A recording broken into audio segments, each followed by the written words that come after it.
ahead. You figure it out. You good?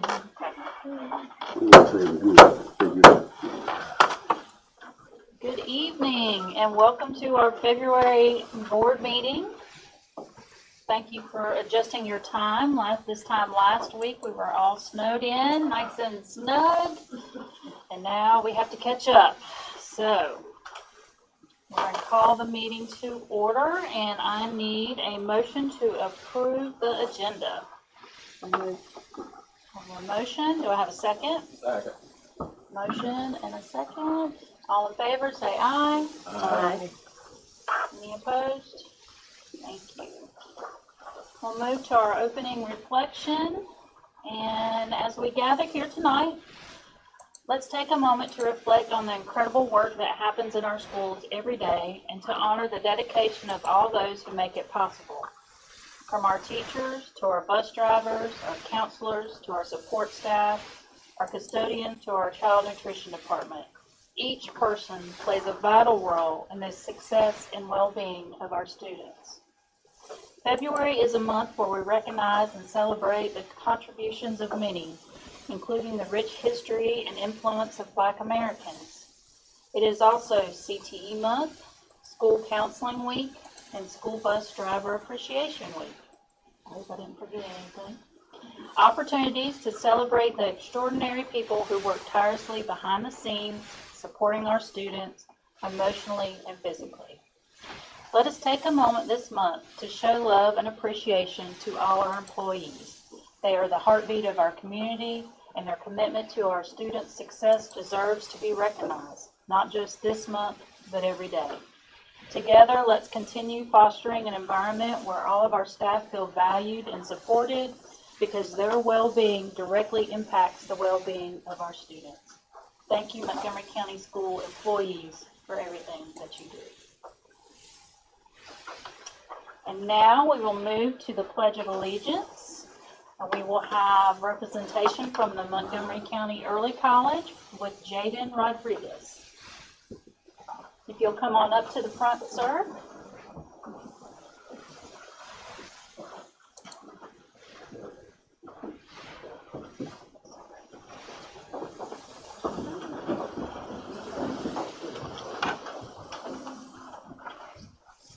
I pledge allegiance To the flag of the United States of America and to the republic for which it stands, one nation, under God, indivisible, with liberty and justice for all.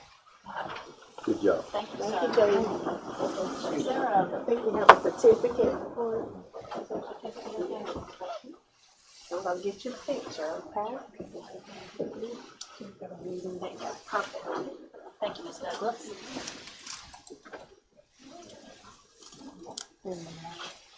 Good job. Thank you. And now I'll call on, we'll move to our recognitions, and I will call on Dr. Mason for a student. Good evening, board members. We would like to recognize Janirius Peterkin for the hard work, dedication, and commitment that demonstrated through successful completion of OCS hours at Montgomery County Schools. Perseverance, responsibility, positive attitude reflect a strong work ethic and readiness to succeed in future academic and professional endeavors. This accomplishment is a testament of your character and determination, and you have completed your work hours.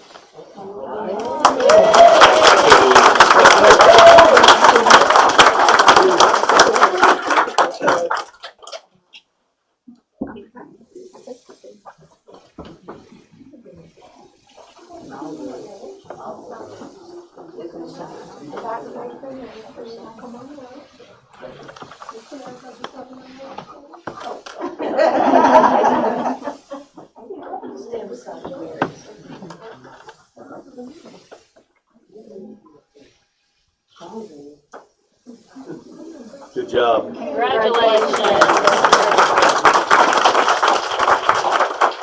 And how many that? That's a ton of hours. How many is it, Mr. 600.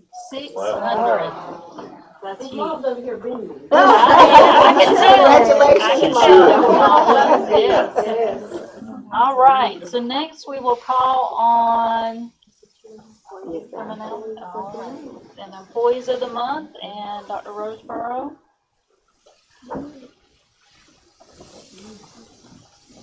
We will present the properly first to the early college. Yes, ma'am. So if Miss Blue is here, if she'll please come up. Miss Blue, congratulations on being classified employee of the month for the early college, and thank you for all you do. And we know it's a lot that you do behind the scenes, and so we greatly appreciate you. You're welcome. And Adam Coyote? Sorry, come on up. Mr. Sakari, our Latin master. So congratulations to you. Thank you for all that you do. And that is unique. Wait, you gotta come back and does every day is very unique. So thank you very much for the service.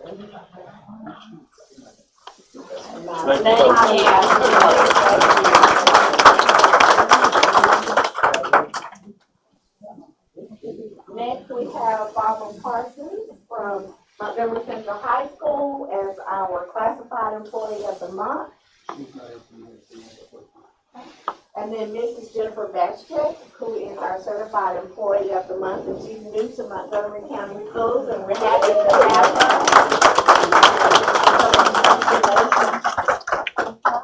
Thank you for your service. Good job. Thank you. Thank you. So, Mr. Hampton, do you want to take off? That's fine.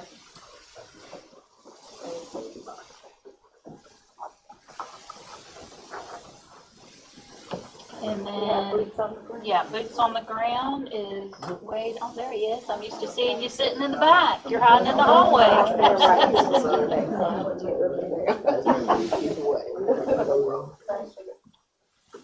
So I have the privilege tonight to be Amanda Deaton's proxy to deliver the award this month for the Boots on the Ground. And it's going to a group to kind of piggyback off of what Ms. Epps was saying. It goes to a group of people that work behind the scenes all the time to make sure that our buildings are operational. And especially over the past couple of weeks when we've had all this weather, these individuals have been working in the cold trying to get things ready so that we can get to work safely and students can get back to school safely. But this month's award for Boots on the Ground goes to the maintenance department and building engineering.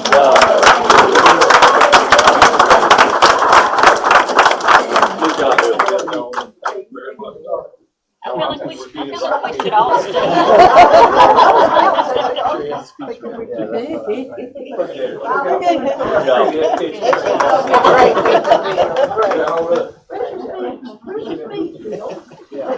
Do you have a speech? Take care of it this month.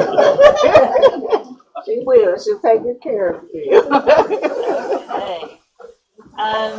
Just to give thanks to also Mr. Earl and Florence Leak. They gave the money so that our employees of the month could have a gift certificate, and so we appreciate that. All right.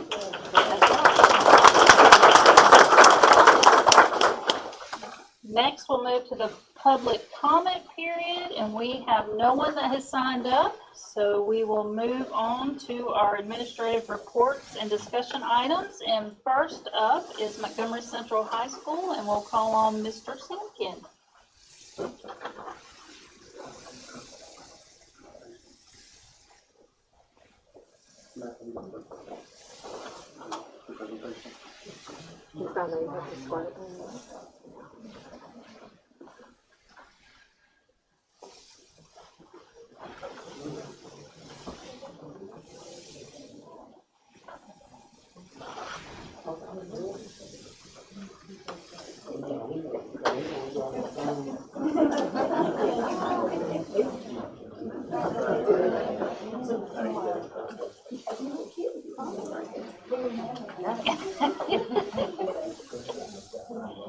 All right, good evening. Good evening. Pleasure to be here with you all again. It's been about a year since I did this last time. I will try not to keep you any longer than necessary. So, our school improvement goals for the year, there are 3 of them. And these are written in plain language, so increase student performance, increase educator preparedness to meet the needs of every student, and to eliminate opportunity gaps. Okay, that's the plain language version of the goals. Those are tied to our InterStar indicators, and these are written in more formal implementation language, and there are 4 of those, and these connect directly to the district's indicators also. The indicators begin with C are curriculum-based ones, A's are assessment-based ones, and E are environmental. So they are C201, which is the school looks regularly at performance data and aggregated classroom observation data, uses that data to make decisions about school improvement and professional development needs. A401, the school implements a data instruction system that allows teachers to deliver evidence-based instruction aligned with the individual needs of students across all tiers. And then the last 2, A204, instructional teams develop standards aligned units of instruction for each subject and grade level, and B103, all teachers systematically report parents and guardians to students master specific standards-based objectives.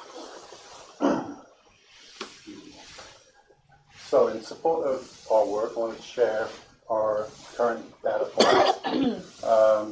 I have this on a number of slides. This is just a very brief at-a-glance slide. It shows for each of the 4 tested areas, biology, English 2, Math 1, and Math 3, our scores over the last 4 years.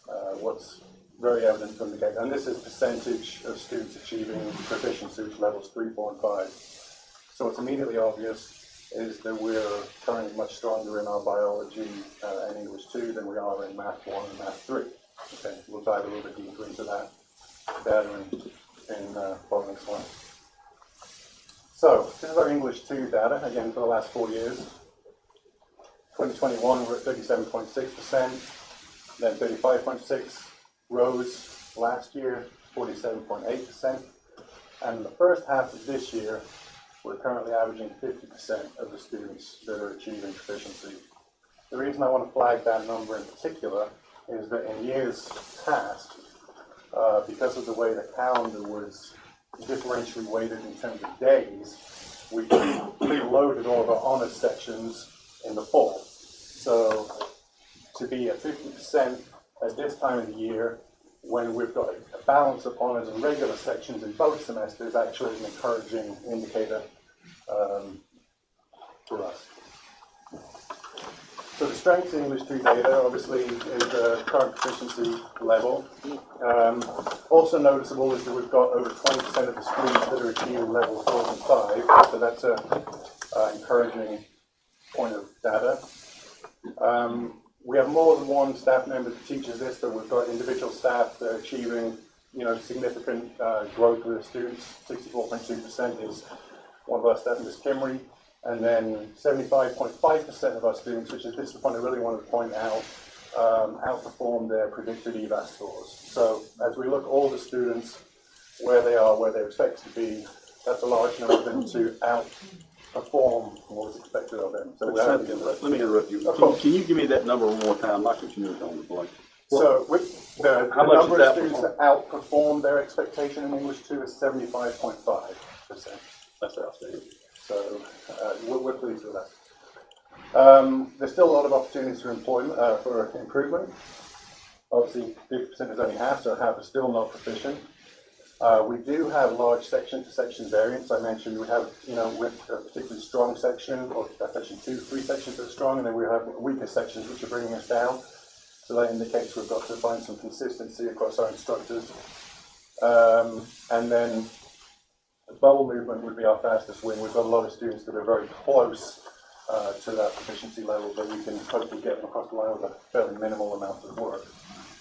So next step to achieve that, obviously we want to tighten the alignment across the sections using common pacing, shared exemplars, and short check-ins. Within our PLCs, we want to make sure we're identifying those level 2 students that are close to passing, and that we're working intensively with them. That'll include targeted support during the semester, particularly with small group writing and comprehension interventions, and then a very intentional use of CFAs and NC check-ins to help drive our instruction through the course of the work. Math 1. So Math 1 is our weakest area. So looking at the data for the last 4 years, again, trying to catch up on my own notes. 2023, 19.9%. 2024, 23.1%. Last year we saw a significant drop, down to 14.4%, and then this year we've seen some recovery. Unfortunately, last year was kind of a case of, I guess the best way to put it is we put all our eggs in one basket, and the basket had some holes in it, and it also got pregnant during the year. So we were left kind of high and dry, as it were. But the basket has been mended, and we're on the way back up again, and again showing some positive gain here in this first half of this year. So strengths, there is a proficient group that exists, 17.2%, which are level 4. The median converted score across all the students is a 68, which is encouraging because that's very close to the passing threshold. And while this next data point is not as good as the English 2 or biology or math 3, we're still seeing 61.2% of the students outperforming their predicted ELA scores. Okay. So obviously, largest area of concern is we still have a huge number of students that are not proficient. That's including a huge grade distribution that skews all the way down to the lower D's and F's, which indicates we've got some huge foundational gap as they join us from our middle school partners. There's a high volume of near misses, and that means that we've got to be very rapid in our cycles of repair, something which we just have not been good enough at in the past. So next steps to achieve that, so the prerequisite repair plan to help us identify the 6 to 8 top missing skills and implement daily short spirals with immediate feedback. That'll be a 2-tier approach. Core instruction will continue. At the same time, there'll be tier 2 groups that are getting the targeted practices that are tied to the same standard but in simpler forms. We'll create weekly data routines we already have, including common mini assessments, item analysis, regrouping, and targeted reteaching. And as with every other area, intentional use of CFAs and NC check-ins to ensure mastery. Excuse me, I'll just get some water first.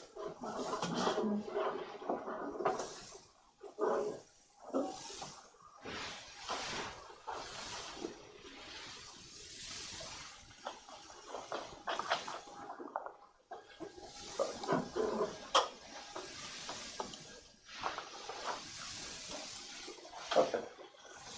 Math 3. So again, while we're not where we would like to be with Math 3, we're seeing a very encouraging trend in Math 3. You can see this is the last 4 years. We've gone from 16.4% proficiency through 23.6 up to the first half of this year, 35.4%. Going back to when we opened the school, 2021 and 2022, we were at 19.6 in Math 3. So we're higher now than we've ever been in Math 3. And if you compare those cohorts and you look at how they performed in the Math 1 assessment, in each case, they've increased by about 10% from their Math 1 cohorts. So the 2026 cohort, for example, that are currently at 35.4, they were at 23.1 when they did Math 1, so they've gone up by 12.3%. So we're seeing growth in each cohort, which is important. It shows we're getting something through to them. Much of this is, most of my math is taught by a single math teacher, and I've got to give her kudos. She's pushed for this as Mr. Alman, and she's continued to see growth in the students, and she really hasn't given up on them. And that's reflected in the data. So strengths, obviously proficiency, it's notably stronger than Math 1, but it's still not where we need it to be. There is a visible upper band, it's about 8.8%. It's not great, but 8.8% achieving level 5 is better than nobody achieving level 5. Our converted median score is 74, so that's showing that most of the students are at or above typical passing range. And then this is the number I'm most proud of. Again, shout out to Ms. Alman. 82.2% of our students outperformed their predictions in Math 3. So they really are, knocking it out of the park for them. We just need to make their park a little bit bigger. So opportunities for improvement, 64.6, still not proficient. We still need a lot of targeted support, particularly in the standards that are driving the most misses. Next steps in that will be similar to the others. Data analysis, reteach, focusing our PLC on those standards that are the highest leverage standards that will get the most bang for a buck out of reteaching them,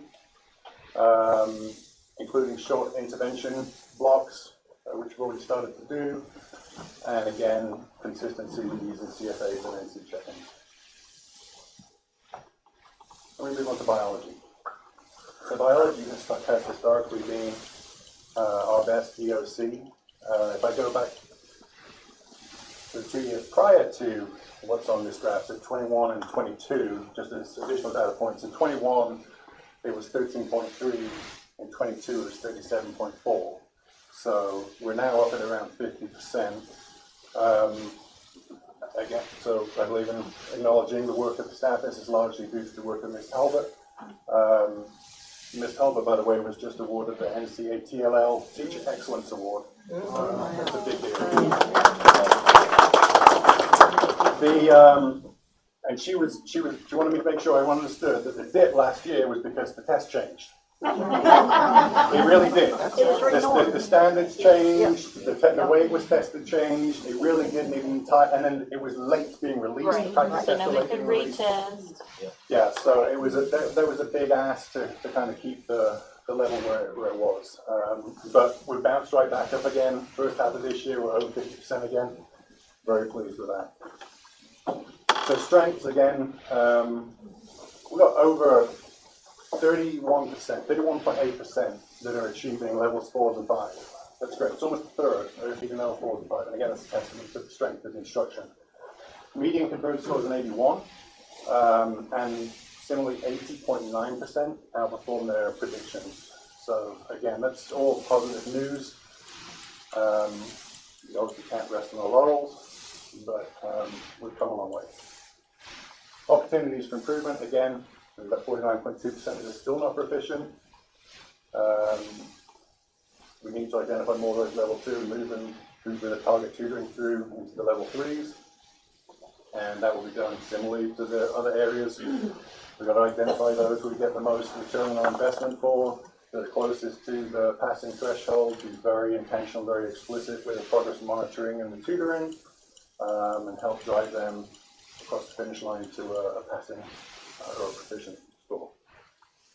Right. Does anybody have any questions on the data? I do. All right, so math. I see we've had some large jumps, which is great, wonderful. I wonder, is this also because of the new math curriculum? I think that's a part of it. But we're still got to move them from where they are to where we need them to be. Right. Having the goalposts move as we're trying to do that adds an extra level of complexity to it. But the biggest issue is that they just don't have the fundamentals, whatever the curriculum is. We're just not teaching the fundamentals going down into our elementary grade levels, which is a system-wide problem. Not pointing the finger at anybody. It's where they're coming to us from, and it's going to require a lot of work to get them up there. So, it would be hard to put an exact sort of figure on how much I think is curriculum-based versus history-based. I mean, I've heard from both sides. I've heard good and I've heard bad. So that's why I was trying to just see, and maybe you can't speak for them. Maybe we can talk to them. if it is helping versus hindering. I think, yeah, I mean, the feedback that we've had from, I mean, our Math 1 staff is turned over again, so they don't have the frame of reference. But I think, you know, comments Ms. Allen has made, the way we've restructured things has been helpful. Okay. Yeah. It appears that when they're leaving Math 1, and based on that 3 or 4 year period, they were all, and none of those scores are what I'm sure you want them to be. But by the time they get through with Math 3, they're doing a great job getting them caught up from where they were to start with. Right. There is a lot of work going on between that 9th grade and the junior year. And you've got to give a lot of credit to the teachers who are doing that work to get them to that, both in Math 3 and in biology too. 100% agree with you. Yeah, absolutely. I have a question. Is there any vertical PLCs, like I'm talking even from elementary to middle and middle to high, to help see where some of those holes are? I know there has been some planning done. I think Ms. Coates is supposed to speak to that more. Yeah, we had a major math field Just recently. had all of our teachers at the same time in the library for 3 sessions. Yeah. Right.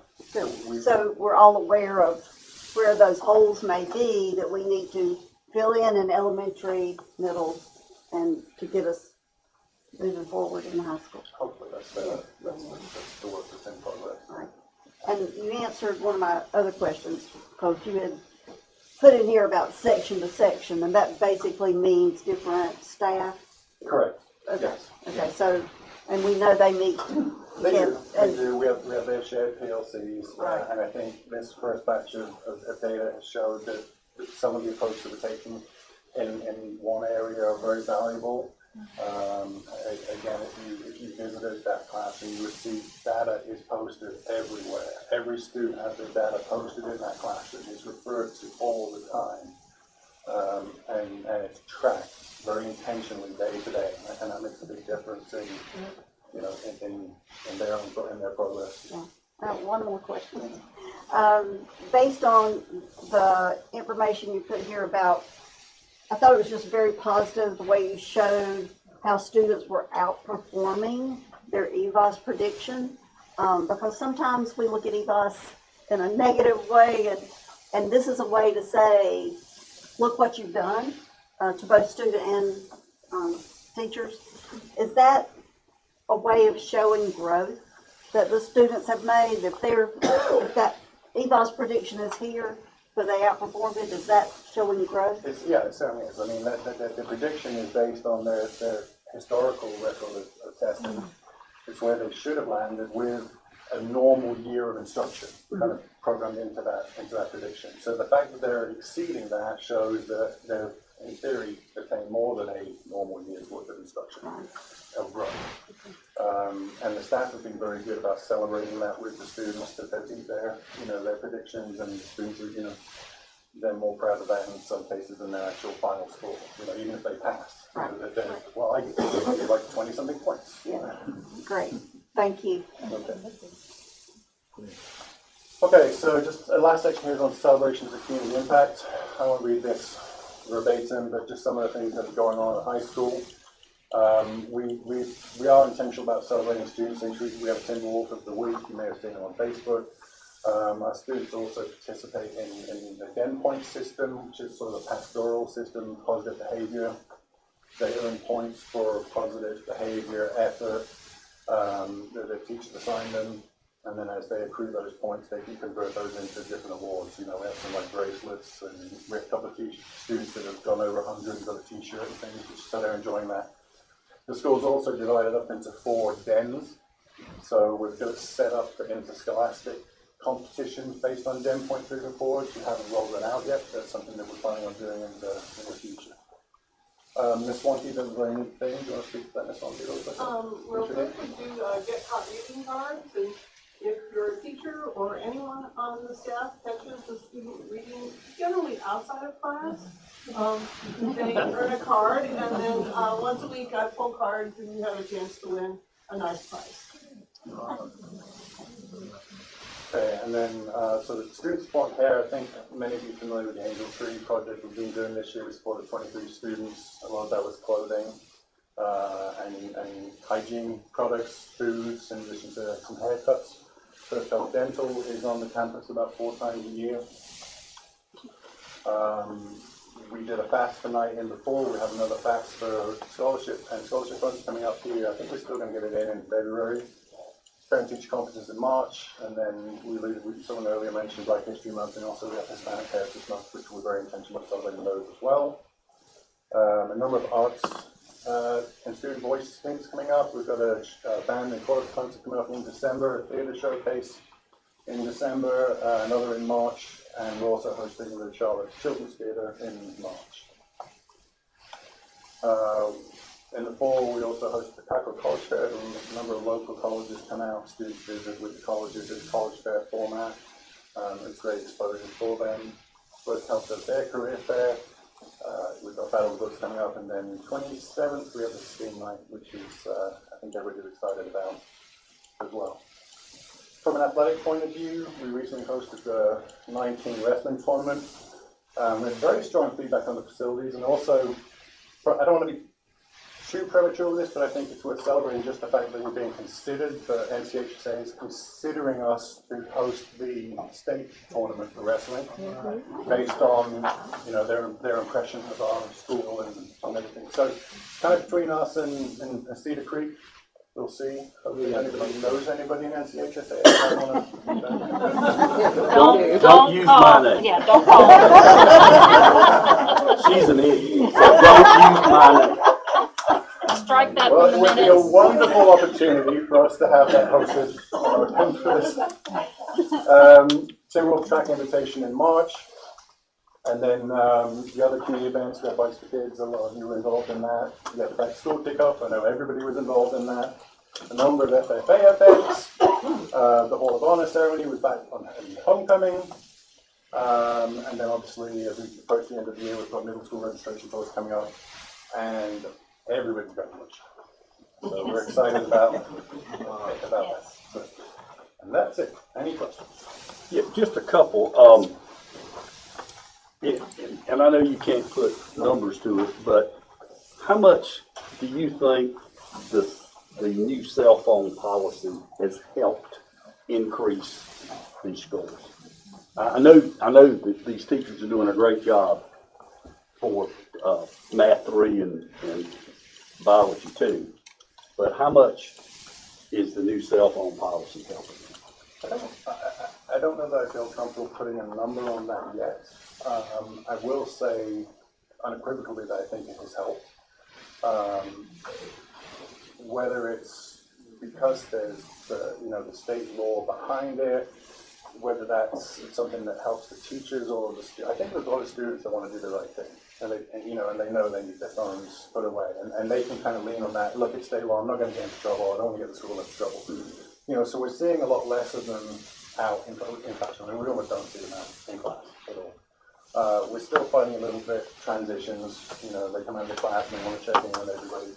But specifically in the classrooms, the vast majority of staff will tell you it's been a tremendous help. I mean, it really has been a gift, with having the state weight behind it.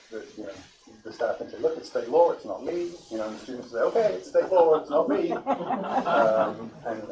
what we say too, yeah. when they complain to us. State law. So I don't know if I'd be comfortable putting a number on it. But you think it has helped? Yes. Yeah, it definitely did help. And then the other question I have is, what percentage of students' parents show up for the parent-teacher conference?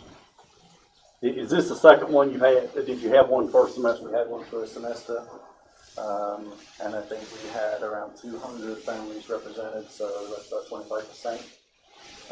That's not a number I'm particularly proud of. Right. Obviously, it's pretty much higher than that. Last year, it was around the same, around 20%. I think we should be shooting for 50 to 60%. Yeah. That would be, I would be very happy with 50 to 60%, given, you know, the constraints our families have with work and the times that we're hosting things. I love the way the early college does it. I know it's staff intensive, it's based over the course of the week. It shows, I mean. It makes a difference. Makes a big difference. Is there anything that can be done to increase that? Like, okay, you know, telling little Joey, if you get your parents or a parent to show up, then you're gonna get such and such. I think there are a number of staff that feel comfortable awarding participation, you know, credit, you know, for their parents being involved in those things as well. We're gonna take your worst grade off, or we're gonna do something if your parents show up. I don't have a problem with them doing that. It's Right. participation, whether it's at student level or the parent level. And I'm not saying that's the answer, I'm just saying there's, I know in the past, they've tried different things, and if you showed up, you know, you got, or your parents showed up, you got some kind of benefit, and the more talking there is among the students about that, the more pressure it is on the parents to show up for parent-teacher I conference. agree. I think that's one thing, and then I think we need to figure out ways to feed them as well. The food is Yeah. always a huge rule. Oh, yeah. I would like for you to take back to your staff, your teachers, that we appreciate everything that they do. We know that it's a thankless job, especially at the high school level, with so many students in and out of their doors, but we do appreciate everything that they do. Thank you, and I appreciate hearing that. Thank you. Thanks so much. Thank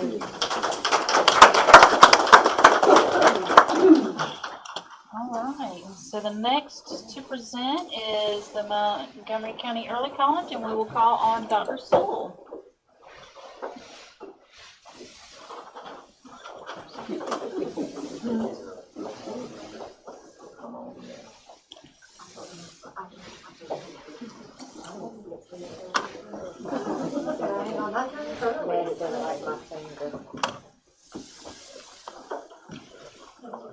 Anna. No, don't even.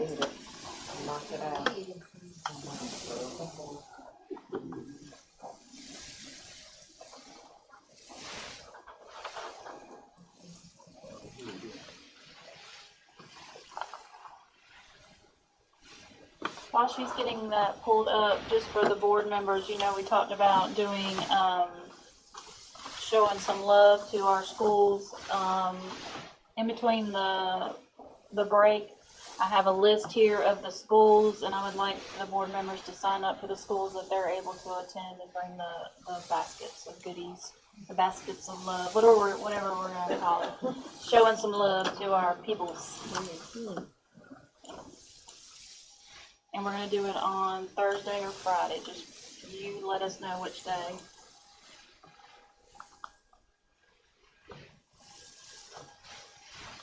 So we'll have the baskets ready.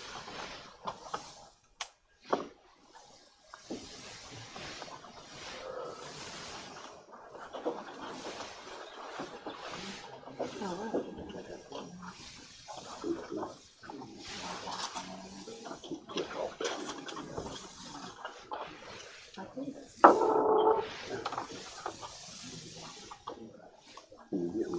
want to touch screen.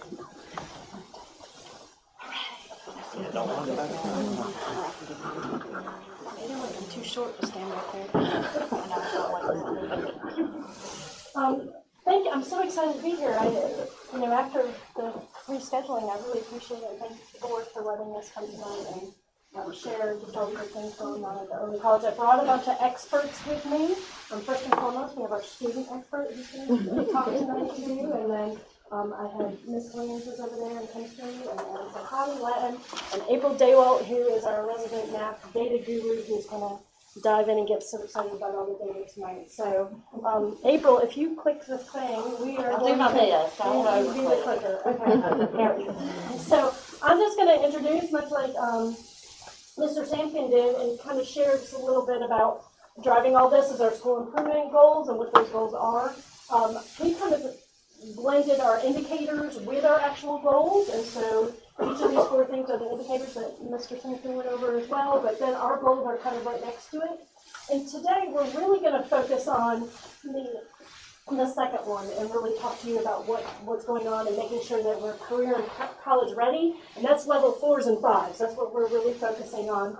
But the others you can see there too, these are things that we're very passionate about, and we really want to do well in. And the first one, of course, we want 92% of all our students to pass their community college courses. We are on track. I don't know if you know this, but we take close to 1,500 courses at the community college every year. And The reason why I have gray hair. each and every one of us touch each and every one of those courses and work with families and students on that. And so we're on track to meet that 92. I think we're at right about 91% right now after first semester, but we've still got halfway to go. And so we're right about there. And then the third goal is that we're really focusing right now. It's ACT. We kicked off our ACT month and getting preps. We have all that going on right now, and we want 85% of our students to have a composite score of at least a 17 on the ACT. In a little bit, Ms. Daywalt's going to go through the data on that. And then the last thing is just because we want to continue to grow our professionals in our building, and we are working with USC Chapel Hill and an initiative they have on mindfulness training for all in the secondary classrooms. So all our teachers have been trained, as well as every 9th grader and 10th grader has gone through that program as well. So that program is called Be Calm. And so those are the things we're going to focus on today. And so without further ado, our favorite person to talk about data is Ms. Daywalt. Your favorite. I'll click for I'm it. going to try to be very short tonight. Maybe I like to talk a lot.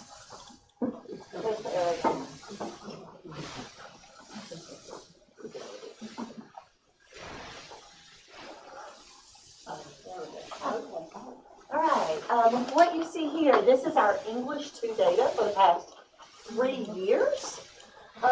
This data, if you will notice, this is 2023, 2024, and 2025.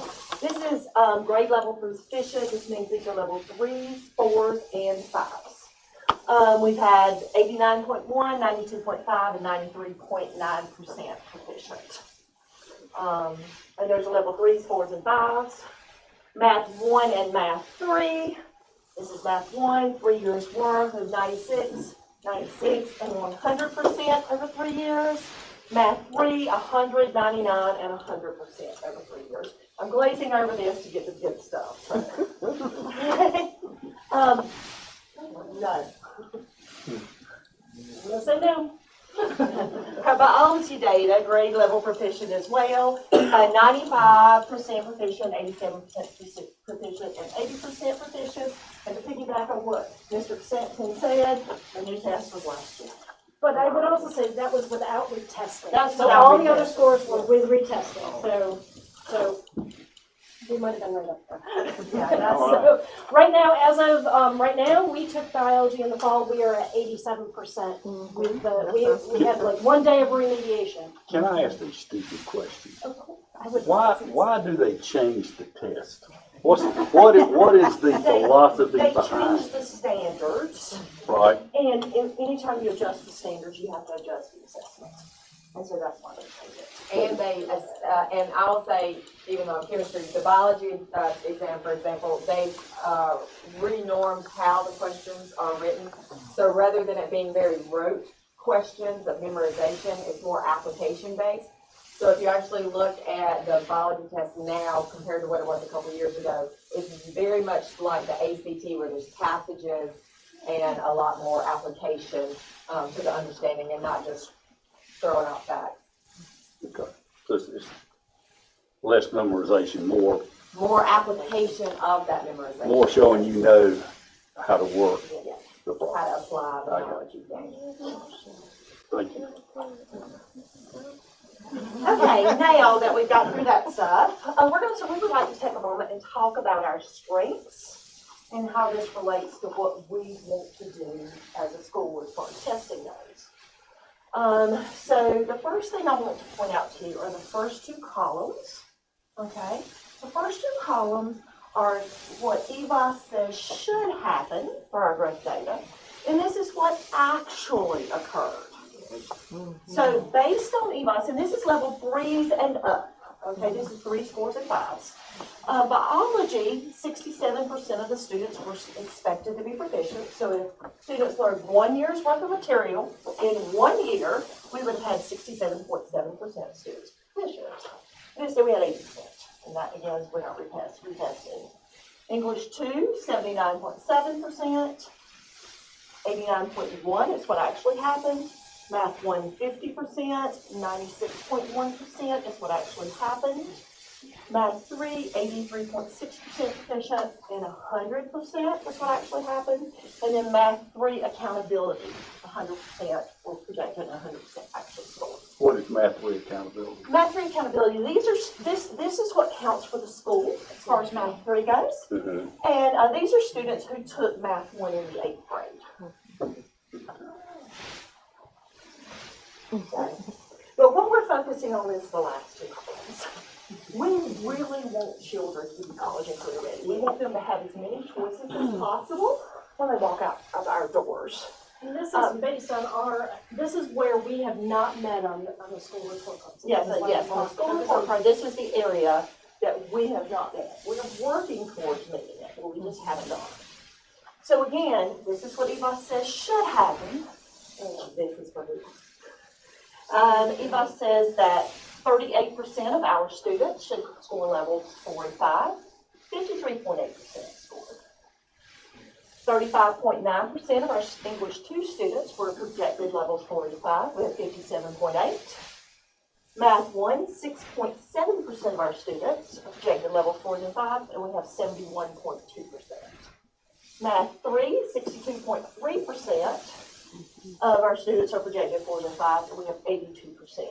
And Math 3 accountability is 100 and 100. So over here, this actually happened. Yes, we did better than we were supposed to, but not good enough.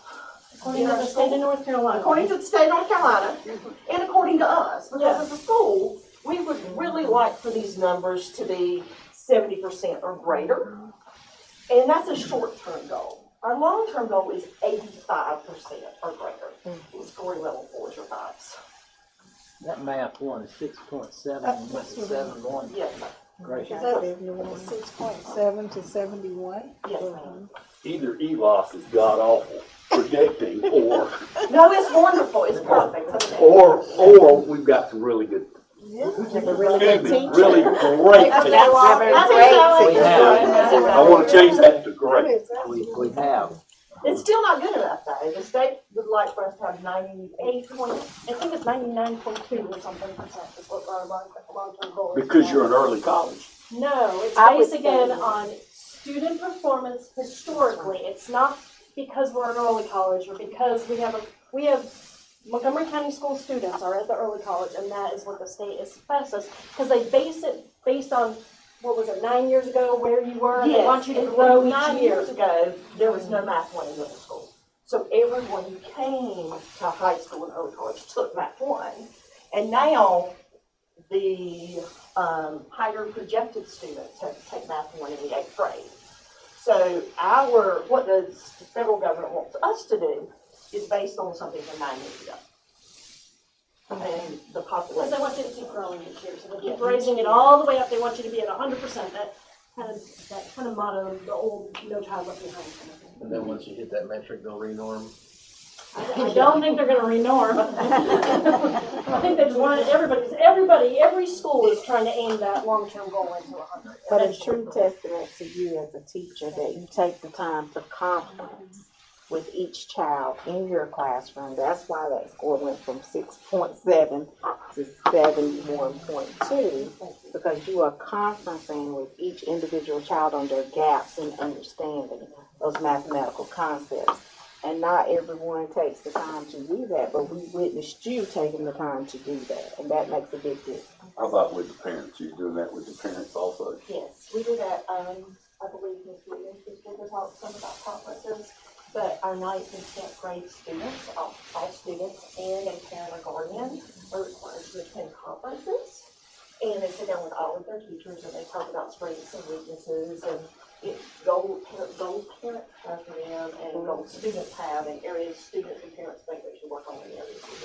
And if they don't show up, I tell them we're going to their house. go to We have the place of work. we have 100% participation for all freshmen and sophomores for these conferences. It takes us about a month and a half. I'll go ahead and do my spiel and then we'll skip that bullet. But it takes about a month and a half, honestly, for us to get through all the students. It used to take about a month, but we've expanded our class size, so we've had to expand. But we have 15-minute conferences, and we have parents that are required to come, and we will continue to reschedule until they appear. And some end up being over the phone.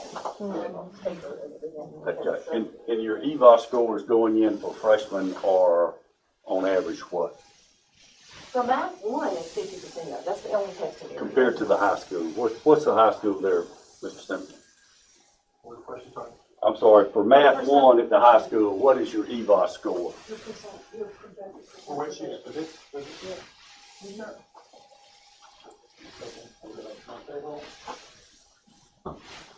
We were 17.2%. Was that the projected position or the ones that actually scored the most? Those ones actually scored a projection. What was your projection for EVAs? Because you're just telling me that's your projection's 50%. Yes, sir. This is what. I'm trying to compare apples to Students apples. learned 1 year's worth of. Oh, you don't have it? Yeah, Okay. if students learned 1 year's worth of Math 1 in 1 year, Mhm. 50% of our students would be proficient. I got you. I would find it. Got it. And this is just, this is our growth data. This is another strength. Our growth data, all areas, biology, English 2, Math 1, Math 3, and Math 3 accountability, all exceeded growth expectations across the board. And area that we're proud of, one of the areas is over here, the measure distribution. This is where we rank compared to other biology teachers in the state as far as academic growth goes. So we have 84, 86, 99, 85, and 94. We're in those are our percentile rates compared to others in the state. And I believe we're on 19th highest growth in the state of North Yes, Carolina. yes. 19th out of all. Out of 115 school districts. Yes, 2,596 schools. Remarkable. Like that 99. You're looking at You're her. looking at her. You're looking at her. 99 somewhere. No, April is absolutely wonderful. But it's not just me. If I didn't work with Dr. Sewell and Ms. Williams and Mr. Sarkati and all the other teachers, this would not happen. Because it takes every single person in the building for this to occur. And Miss Blue in the hallway that changes. Yeah, Oh, Miss amen. Blue's still out there. Miss Blue's She's just the still out other there. expert out there, right? Yes. She's Yep. still there. All right, our ACT growth for 24-25. We exceeded growth in every area but English, and we were right on the edge for exceeding growth for English as well. And English is Grammar. That's what I don't want you, it's not reading comprehension, it's grammar. And so we have our secret weapon in the room, Mr. Adam Psychotti, who we have continued to grow because of the number of students that take Latin, and that it continues to. Just started Smart Lunch ACT today. Yeah, and there's a direct correlation between students who take Latin and their growth on the ACT. I believe we've already talked about this. This is what we wanted to have, was the 85% long term. Our next steps. We're going to continue to incorporate added strategies, BCOM protocols, and small group instruction. We're going to provide targeted interventions through clinics, lunch, and tutoring, etc. We'll provide ACT lessons and activities with what Mr. Sarkati just spoke of. Ms. Williams and Mr. Sarkati and 2 other teachers are doing lunch and learns, started today. on through the day before the ACT, which is March 27th. Juniors are required to go to 7 sessions, but they can go to as many sessions as they would like. And we're going to continue working to refine our PLCs, our MTSS, our classroom walkthroughs, and data analysis process.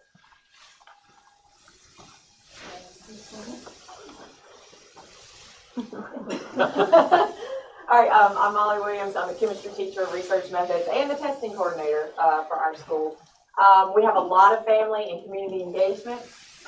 One of the things we have is parent nights. We do a parent night for every grade level at the beginning of the school year, just to kind of touch base with the parents and students all at one time to ensure they're really prepared for what is projected for that year of growth and opportunities.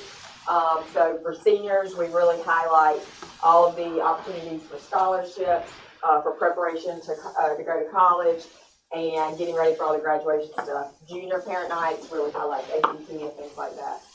We also have a pre-ACT parent night, so after students have taken the pre-ACT, they actually receive, even though it's now an online test, they actually get a printed copy of the test they actually take, as well as their results back knowing exactly which questions they got right and wrong. So we have a session where parents and the students come, we have a conversation, we break down exactly how we're going to use this information to help them improve for their junior year with the ACT. Like we said, we have the ACT last year. We did 4 weeks. It showed a lot of growth, and so we extended it to 6 weeks this year. And hopefully we don't burn out. I think it'll go well there.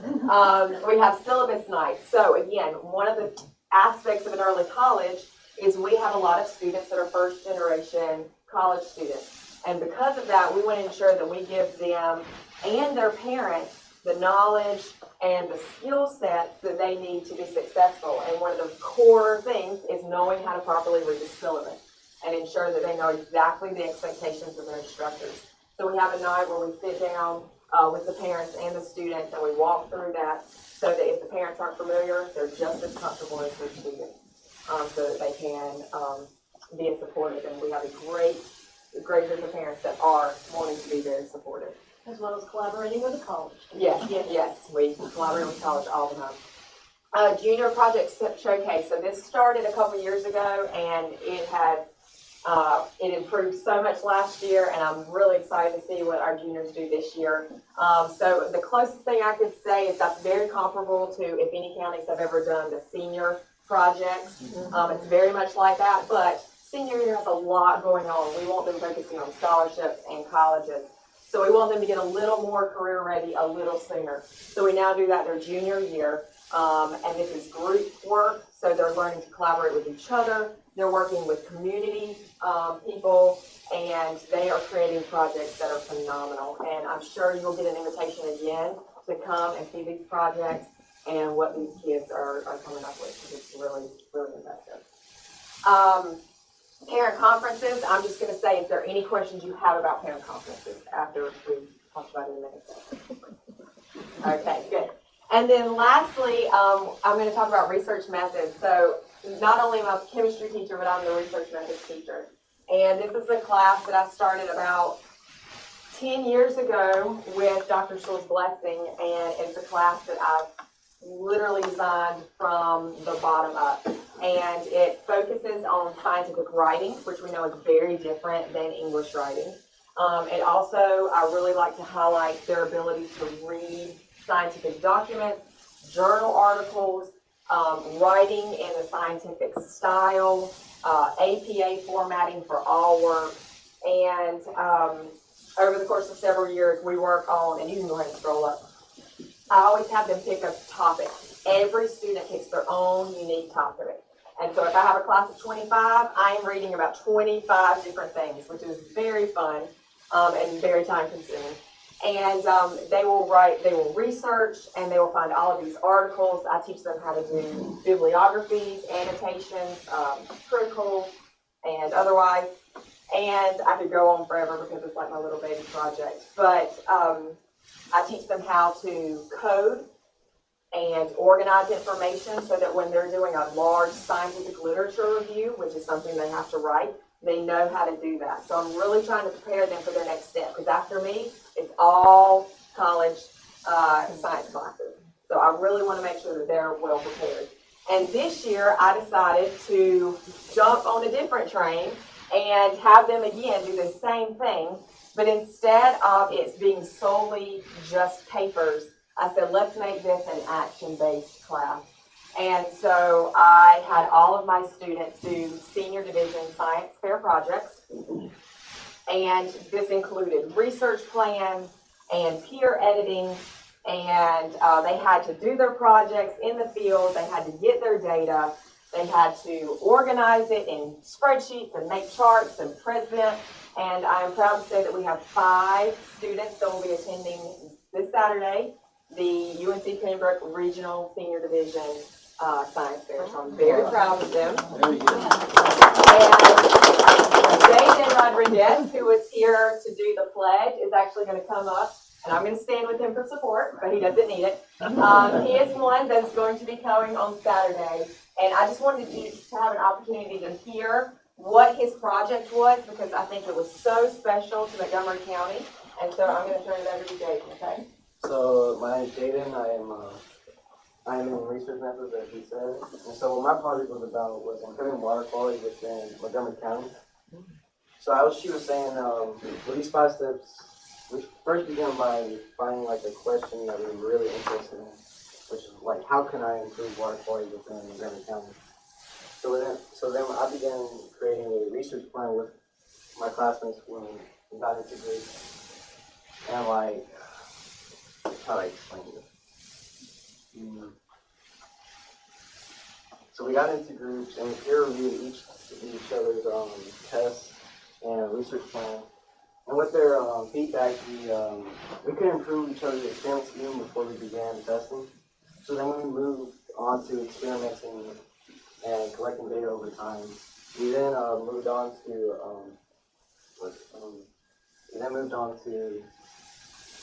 What did you do? Tell me what you did. What did you test? Okay, so what I did, I collected water samples from Lake Silvery as well as from a creek near where I live, which is called Lake Fork Creek.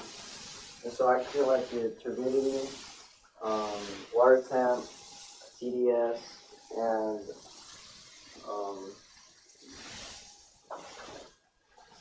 those are the main 3 ones I collected.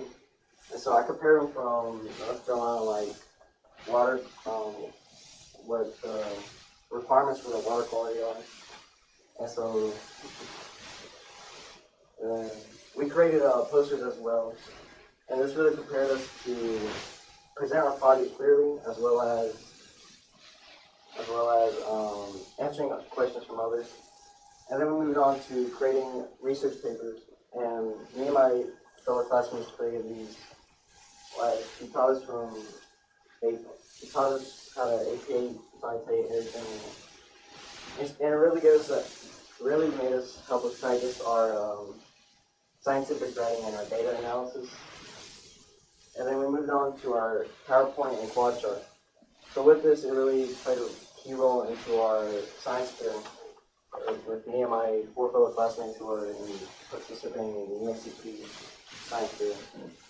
And it really prepared us to really present our work in a really clear and organized way. And with this, I really find it to be helpful for me. This one, she really helped me out with all of our projects. I just thank her.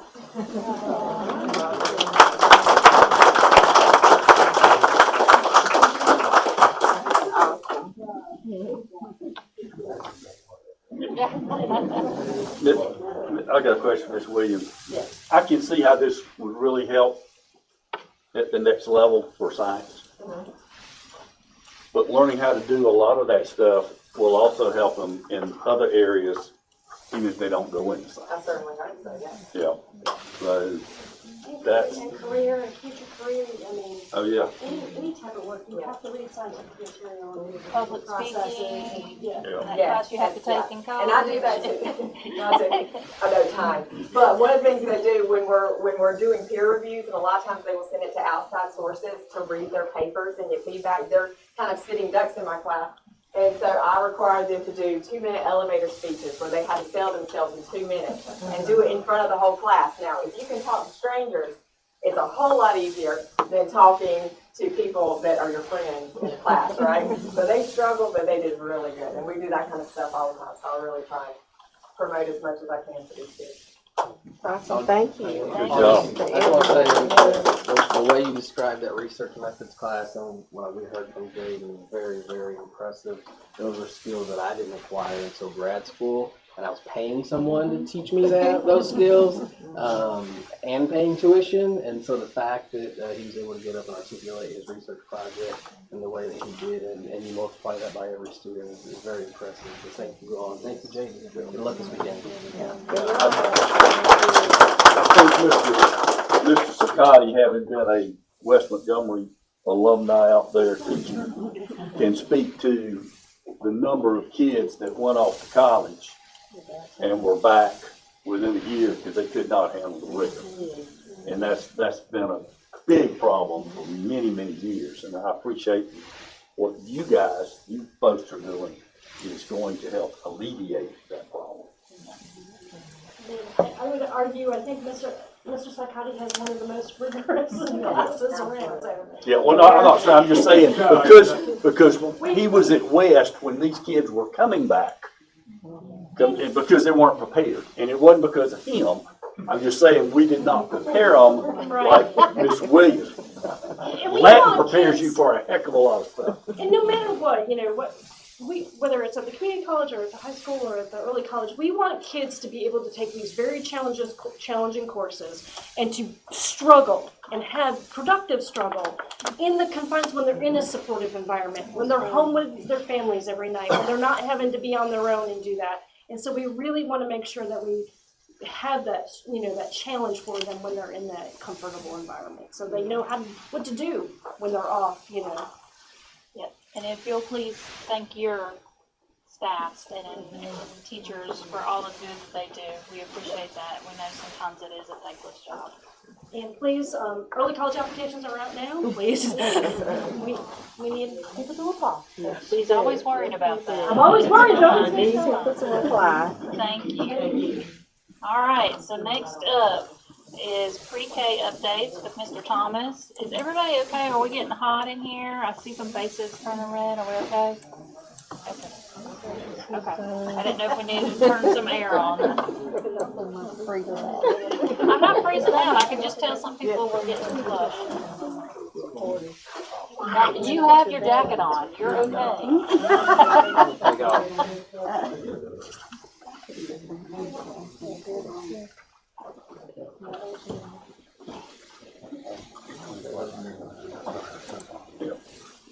Because y'all were starting that little baseline playing their start. That's what I thought.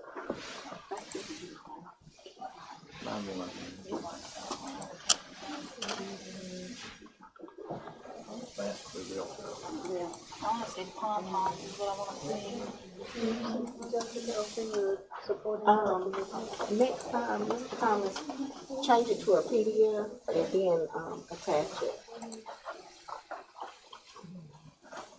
I'm gonna go ahead and while he's working on that, I was gonna say we go to the end, but I'm gonna go ahead and do some presentations now. 100 Days came a few weeks ago, too much, I don't know how long ago since we've been out for the weather, and our Troy pre-K classroom, the kids did an activity, what they would look like when they're 100 years old. All right. So, that being said, I might get run out of the room here in a minute. They decided to pick some other people to see what they would look like when they were 100 years old. I was going to say, that's probably my picture right there. Yours is coming. Oh, I love that. We would love to get a picture once y'all get to the closed session and everything. I just want to make it to 100. We even did Mr. Garner over here also, not to leave you out. Oh my goodness. Got two minutes. Now, you need to hold it up, show everybody in just a second. Gave you your glasses. Oh. My hair's not gray. Got Oh, your look at my glasses nose. too. Mr. Dozier, here's yours. That little patch on top. So cute. One little thing. Mr. Blake. Oh my goodness. Let's see yours. What's that? Oh my goodness. Just a little bit. You think I have a little bit on the side? If it shows at the top, it shows at the Look at top, me, everything, I have which one earrings. you're doing. It shows you on the back what the assignment was, and that's what the kids created. Oh my gosh. Miss Medley, we don't leave you out, so Aw. I'll show her. There's Miss Medley's, everybody. Look at her, she's got big earrings, big gold earrings. What the kids did was they used your picture that's on the website, so if you're a little upset with your I picture, you like may want to that. ask them to update your picture on the website. My eyes are cross-eyed. Hey, Mr. Thomas, were they told to wrinkle the paper? Some people got more rings, got more tighter than others. Yes, ma'am.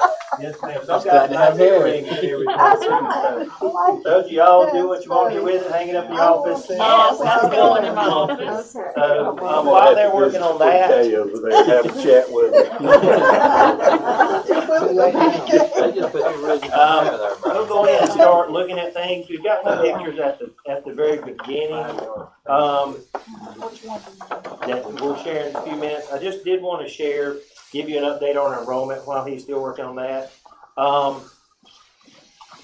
What the state has done in years past, the state has said you can have 1 to 9 in a classroom, or 2 to 18. So what has happened is the state has seen they can't find teachers. So what the state has said is now we can go to 1 to 10 or 2 to 20.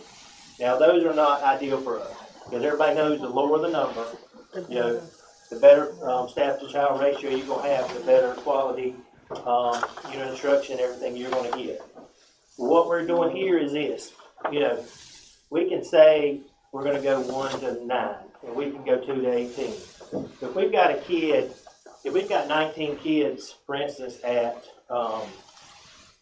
Kander Elementary School, we're not going to take 18 and leave 1 just floating out there. So we're going to use those enhanced ratios, or I should say that 2 to 19 ratio, but we can go to 20. So what you'll see is at Kander, right now we've got 32, there we go, thank you. So I'll go to that one, I'll back up. So at Kander right now we've got 32 kids in 2 classrooms. We don't have any wait list there. We don't have any additional applications there. One of those classrooms there is a developmentally delayed classroom. What does that mean? That means we've got kids in there that have multiple disabilities. So with that being said, what we can do is we can put an additional assistant in there with the help of our EC department. So the one classroom has, I think they got right at, don't give me to tell that story, it's right at about 18 kids. So it's a teacher, an assistant, and you've got your kids. The other classroom is our, I say EC, sectional children, it's our developmental day classroom. We've got a teacher and we've got 2 assistants in there, right? In that classroom, we've got 3 or 4 kids with 2 or more exceptionality. We've also got kids that would don't have exceptionality too, so we've got a blended classroom there. All right. So we moved to Green Ridge right now. We've got 31 there. We've got 2 classrooms. Take a look at that one. We've got right at I think it's 18 in one, and then we can do the math. I don't have to do math for you. You got 13 in the other classroom. Now, Country Kids, we work with Country Kids. Montgomery County Schools is the contractor for pre-K here in the county. So basically, their pre-K program is everything that we do with the school system between 7:45 and 2:30 p.m. The same curriculum, they follow the same guidelines. We monitor them. We meet with them regularly. They invite us to our professional development sessions. They receive all the same information, all the same supplies, everything that we do for our pre-K kids in public school also. That's what we do as us being the contractor. All right. Now, Mount Gilead, this is the one I was just telling you about a few minutes ago. We've got 20 kids in that classroom. All right. That is awesome. When I say it's awesome, last year we carried about 13 or 14 kids all year. Getting to 20 over in the Mount Gilead area is either definitely a high need area for us, is something I haven't seen since I've been doing this position. Going back to what we said, So let's say we stick with that 18, 2 to 18 ratio, 2 teachers, 18 kids. So I'm not going to take 2 kids and just say, sorry, you know, we're going to follow these ratios. Sorry, you can't come to school, because we want them in our building. Because everything we do, which I'll show you in a few minutes, everything we're doing is getting them ready for next year. We're building that foundation, So we've got a teacher and assistant there, and we've got the 20 kids. And sometimes when I go over there, I get mean looks, but I don't know what that means. So if you go to Star Elementary School, you've got 19 in the classroom there. No wait list. We've got 1 classroom there. We've got a teacher and assistant there. Troy Elementary School, we have 3 classrooms over there. No wait list. One of those, as I was explaining earlier, is a developmentally delayed classroom. So we get support with funding, everything, to have that additional assistant in one of those classrooms through our EC department. So we're happy about that. Now the other one that we're the contractor for is our West Care Center for Children. We're on 9 kids over there, 1 classroom, and no waiting list there. So once you put all those numbers together, we've got 178. Now, that is 12 kids down from last year. 12 kids down. Now, that is definitely nowhere where we need to be. We have done our registration events. You know, we continue to post on social media. You know, we do call out. Actually, we did multiple registration sessions once school came back in August and September. So we've got to 178. I think most of our bushes are beat, I should say. But I was going to share something with you. Back last summer, we were in a meeting, and it was through the American Community Survey. So it's population information from 0 to 6. So 4-year-olds in North Carolina in 2019-2020, there were 60,645. All right. 25-26 year, there are 49,836. That's 11,000 less 4-year-olds that we can pull from. So, and then I sat here, and of course, I don't want to use the COVID word, but you go back and say, oh, what about COVID? Now, all these numbers are 1 to 2 years past COVID babies. So, you know, just thinking across the state, because if you looked at every region for enrollment, they're trending down. So we're still trying. If I got an application tomorrow for this year, everybody, we would sign them up and we'd get them in there for the next 3.5 months. So if you still know anybody that can go this year, they'll be kids for next year, we'll be glad to sign them up. But just looking at our numbers, I would love to get us back up to that 190. That's where we need to be, so we don't lose any funding and we can serve as many kids as we can. So is it still the income? It is income based, yes, ma'am. So thank you. So the program is income based. The families fall within the income guidelines through federal poverty. Is one way families can qualify. Another way families can qualify is if the child has an exceptionality or has a disability. Another way, if we categorize them as ELL through language surveys and stuff, we can qualify them that way. If they have critical health needs is another way also. So that's 4 different ways. Our committee also will qualify families that are active military. That's something very important that we see as a way of supporting those families also. Do you take any private pay? Okay. Next slide. Sorry. No, we're getting Mr. there. Dozier. All right, so I will say thank you to Mr. Allman. Myself, him, and Ms. Masika visited Forbes Preschool in Polk County. When I say thank you, Mr. Allman, he did a great job of driving. Finally, we got to Polk County. So, but we visited Polk County, and if you notice, I didn't do a good job. I'm sorry, a photographer down at the bottom down there. Caught it outside the picture of them there.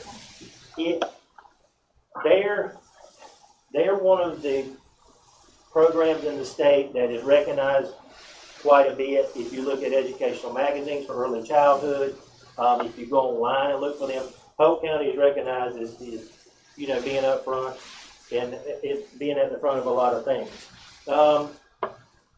They are funded through, they received a grant, so they use Head Start funds and they use the outside grant. If you notice who gave them the grant, who the center is named after, so the Ford family is the one that gave them some money so they could build this brand new center. They are the pre-K and Head Start contractor in the county. So for us, Montgomery County Schools, we're just pre-K. Save the Children has the Head Start in the county, and we'll talk about them in a few minutes. So they're able to, I don't want to say control y'all. They're able to organize both pre-K money and Head Start funding also.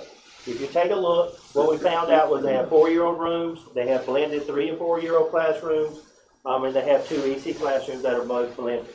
Now down at the bottom, something we offer that they don't offer, excuse me, back up. We offer this to our private daycares, to our public schools, not our private daycares, is they offer no transportation to families. So we asked them a couple of times when we were meeting with them, they said, parents bring them in the morning, the parents pick them up in the evening. So, you know, that's something to keep in mind too. We asked them about their tuition. They do $400 a month for 9 months if they do not qualify for pre-K or Head Start. So all them things I talked about, if they don't, that is that's the way they support the community. So we've checked with others. We've checked with other nearby counties and contacted them. We'll talk about tuition in just a minute. So in looking at that, why would we do parent tuition? All right, so the first top you can see, the kids' brains are in turbo mode. All right, the more I read that first one, the more it came to me that we're going to teach them. We need kids to be in the school because we're going to teach them the word yes. They don't understand yes. The only word kids know, if you got little kids, is what? No. So we're going to teach them the word yes. But they need routines. They need structure. They need to learn how to take turns. All right? Social skills are very important. We want to do everything we can, like I said, building a routine with them. So, like the last one there says, so they don't have that meltdown in kindergarten. Once we transition them, and you'll hear me say transition a couple of times, once we move from pre-K to kindergarten, we want to make sure that is the smoothest transition we can. Not just for kids, but the whole family, because the family's going to have to support that. All right? So, next thing, train adults and resources. Everybody here, this man in the back, these folks here, they bragged on their teachers. I'm going to brag on our pre-K teachers here that we have. They are very good at what they do. All right? They are very good at what they do. They build those relationships. They work hard, and they get those kids ready for kindergarten. So definitely want to shout out to them. All right? Next thing talks about research. Tells you if we've got good teaching, quality education, you'll have better academic outcomes later on. All right? And next to the last one, some kids love it. Some kids would rather be coming to school than staying at the house. They want to go. They missed out on all their snow days. They're ready to get up and go to school every day. So if we get them in those routines, they really do like that. And the last thing, probably the most important thing for our district, recruitment and retention tools. The last sentence, when teachers are not worried about child care, they will teach better. So if they don't have to worry about where the kid is, if the kid's down the hallway across another school in a pre-K classroom, they don't have to worry about that. They know they're getting everything they need. So they're going to do a better job in the classroom teaching the kids they have in front of them. So those are the benefits of that parent tuition, Miss Elms. So we have a conversation. You want to make a motion now? You know this is near and dear to my heart. I know it is. So every so often I have a meeting, hear your name thrown up. And Still? We can talk about it when we get near the end. So pre-K curriculum, the state gives you a big long list of curriculum that is approved that you can use. We use a creative curriculum. You can read all that information. It gives us units, it gives us studies with activities. Just give you an idea, you get Of course, you get a manual with activities to do each day. You get books that go along with that. That is the one the state says we are required to, well, that is the one we choose that the state says we are required to do. For the month of December, our theme was clothes. January, the one exercise, that's the one I really need to be participating in with the kids. February, signs. March, pets. April's garden and insects. And then the one we do in May is getting ready for kindergarten. So they've got a whole unit of getting ready for kindergarten as we transition from pre-K into kindergarten. So the second part of that there, the CKLA, I know y'all heard about that here in the district. We're in the process of reviewing what we've ordered, our preschool CKLA kit. The funds we need to purchase the kit for all the classroom, we're going to discuss at our pre-K committee meeting in the next few weeks. So once we know that, Dr. Roseborough, we'll let you know, and then you can share that with the board. Okay? And I mean, the kids, once you get those kits, you're going to be talking the same language as K through 5. You know, you're going to know the language skills. You know, it's going to be familiar. Once they go to kindergarten, they're going to say, oh, yeah, I remember that from last year. Oh, yeah, I remember that from last year. You know, just simple things like that. So those are two things that we're moving towards. All right, next one is we have 2 meetings a month, PLC meetings. One is in person. We visit each school, have the school host our PLC meeting. The second one of the month is a virtual meeting. I've got on here our meeting focus. I should say that we had started back in August. This is our refocus.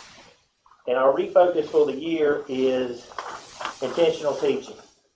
So, you know, the teachers need to be deliberate, you know, purposeful, thoughtful in their decisions and their interactions. And this is, I don't want to say they're not doing this, but it's a refocus for all of us. And I'll get to, I'll share more with you when we get to that. So, start at the beginning with the planning. We're not going to just be doing things just for entertainment.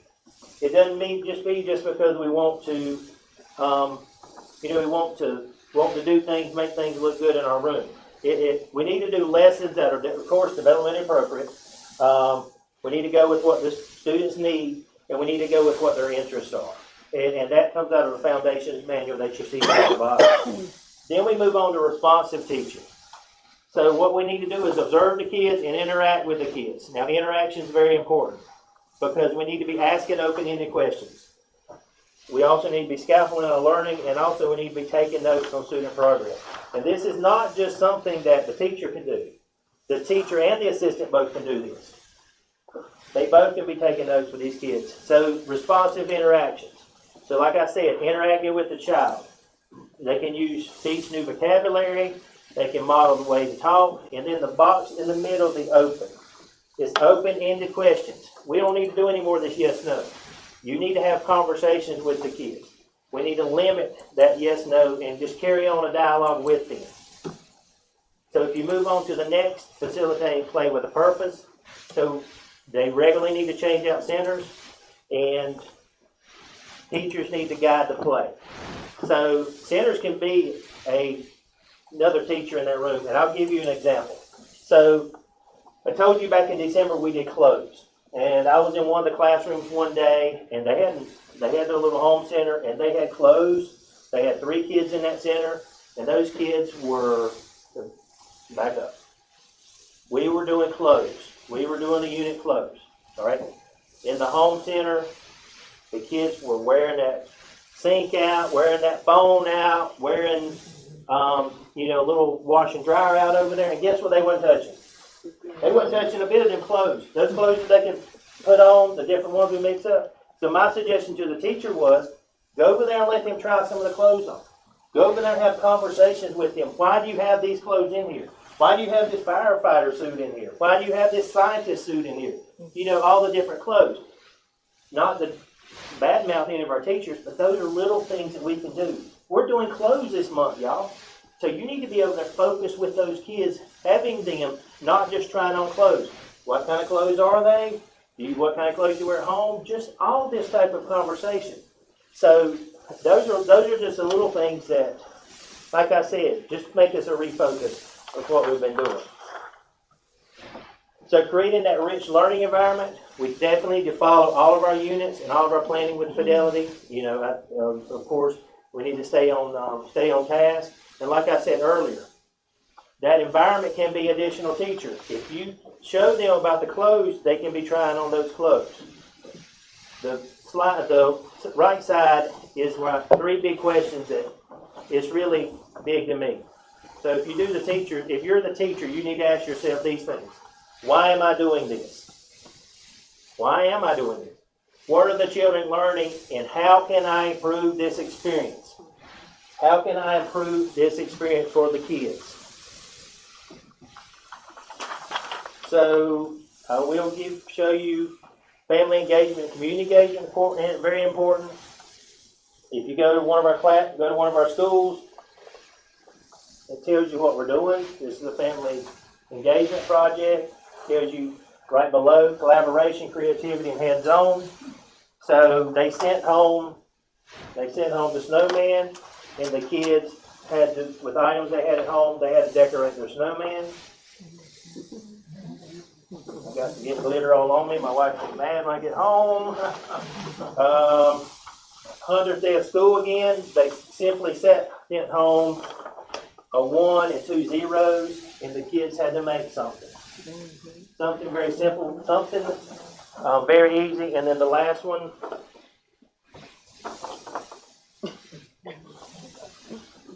the main thing about these are they did them as a family. That's the main thing. They go home and do them as a family. And that's the most important thing, is we're getting those families involved with everything that we're doing too, because they are a super big part of everything that we're doing. You can take a look down there with intentional teaching. That and inclusion, they aren't separate programs. It's just a daily way of thinking for all of us. And, it's just about belonging and just letting those little children belong and participate and just be a part of that classroom. Not just the teacher. It needs to be the teacher going with what direction the kids want to go. So they need to work together with that. And it don't need to be just because the teacher wants to do that. They need to work together and move in the direction that best meets the developmental needs of the kids. Intentional teaching, you can take a look at those right there. The children are playing with water and sanding water table. Put some measuring cups and prompts for them to make predictions. How many of those actually have touched measuring cups? Just putting those utensils in their hands. Just letting them touch things that they normally wouldn't get to touch. If we have any downtime or transition time, I should say, working on those transitions, those are activities they can do with those kids. The kids need to always be active, not just sitting there not doing anything. That prepares them. Name a color, shape, what's missing, counting and alphabet songs. Those are activities that need to be going on during transitions. The big schedule on the left, you'll see that quite a bit in our classrooms. You also see a schedule posted outside on the wall. Routines, get them in routines. That helps out. Like you wouldn't believe, the transitions need to be predictable and consistent. And we are all visual learners. So if you take a look at that schedule or schedules, that's the way I learn. So that just helps out those kids. All right. Moving on, like we talked about, the teacher and assistant both can help out in this process. Anecdotal notes. You've got teachers with notepads and clipboards. They can be taking notes on each kid as they're going through. You can see who knows what, who needs help with what, and then you got a definition of intentional teaching. I will tell you real quick that back in Thanksgiving, they made turkeys. They took their hand, they did this, they outlined their hand, they put how many feathers, I put the feathers on there, put an eye on there. I said, those look great. Some all look the same. They all look the same. Let the kids do what they want to do. They don't have to have 4. They may want to put 2. But guess what we can do with that? You can have different colored feathers. Teach them colors. One easy thing to do. teach them counting.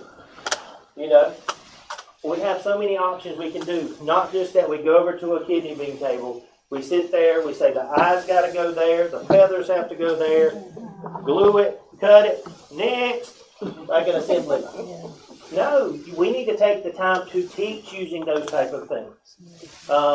You know, and take those opportunities to assess the kids, and then as soon as you turn around, you say, you don't know colors, you don't know counting. You know what I mean? Write it down, and then you can work with them later on. So that's just a good way for us to, just assess the kids.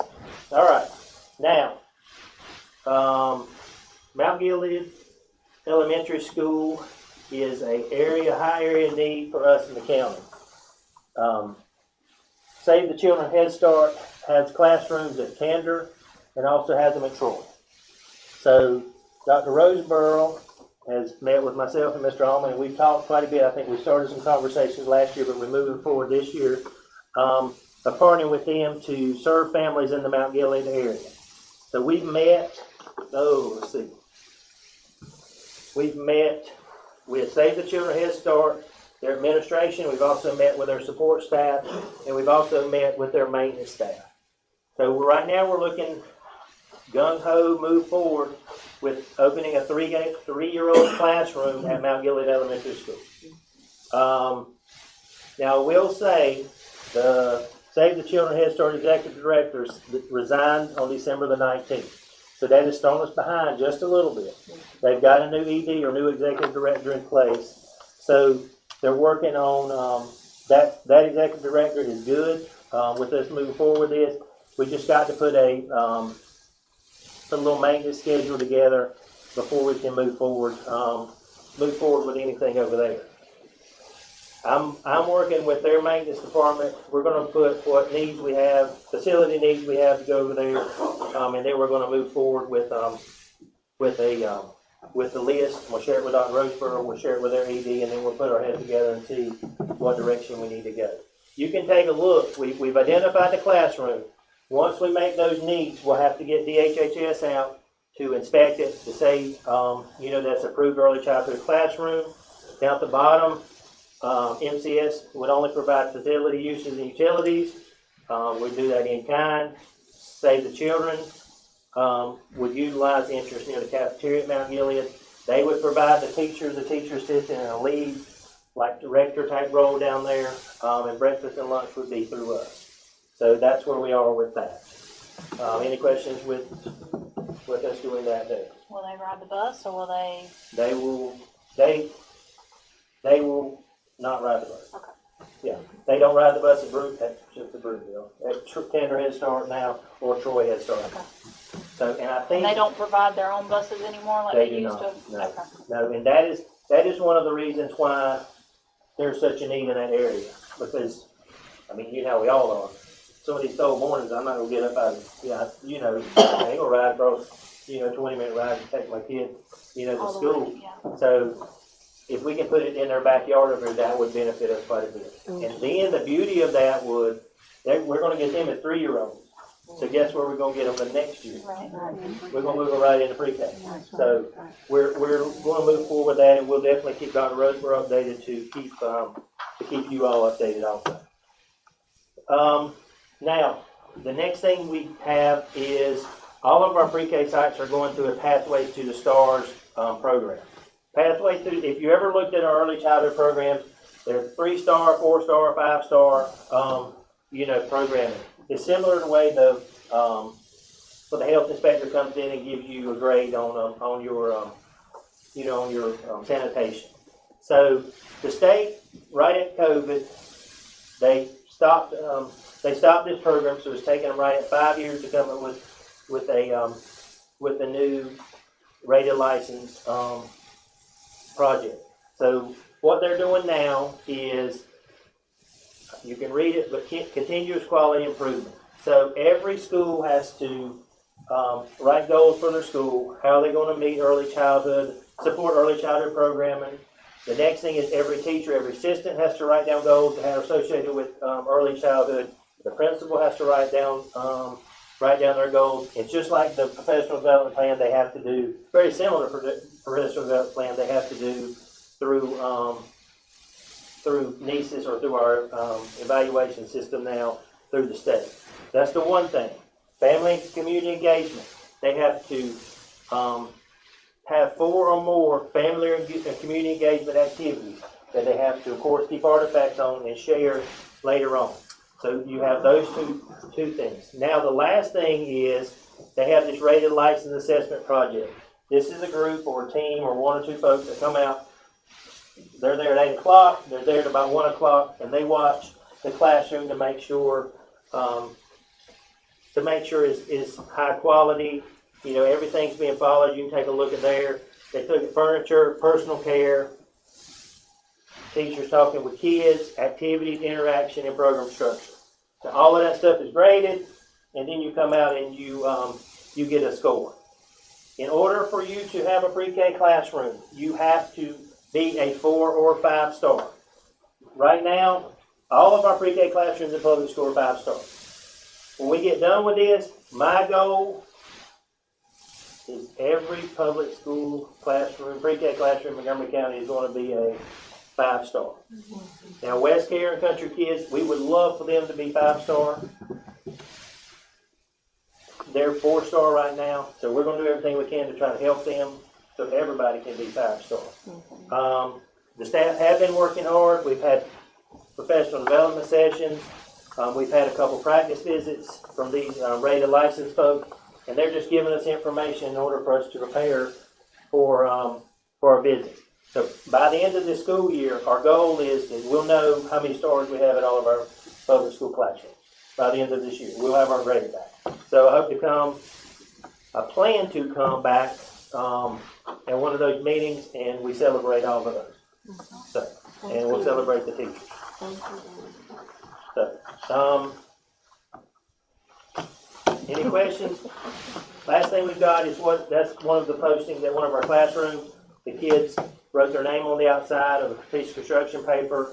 Can't tell whose name's on it, but it says the name and it says closet. The kids got magazines they cut out and they put down what clothes they would have in their closet. You can see the objective and standard and the description up there. So if you're walking by, you can tell what that is. So, any questions? I love the idea of offering that to our employees. So I hope that you can follow through with that and that works out. We will definitely talk with Dr. Roseborough and see what we can do and what numbers we can do to make that work. So, if the board's good with that. So. Also, I'd like to thank you for working on with the Head Start to get some 3-year-old daycare in Mount Gilead. We have no day. Well, we do have one. One private home daycare. One home daycare. Yeah, and that's all we have in Mount Gilead. So I appreciate that. I dare say that's the only home daycare I think in the county. I think so. I think so. The only registered.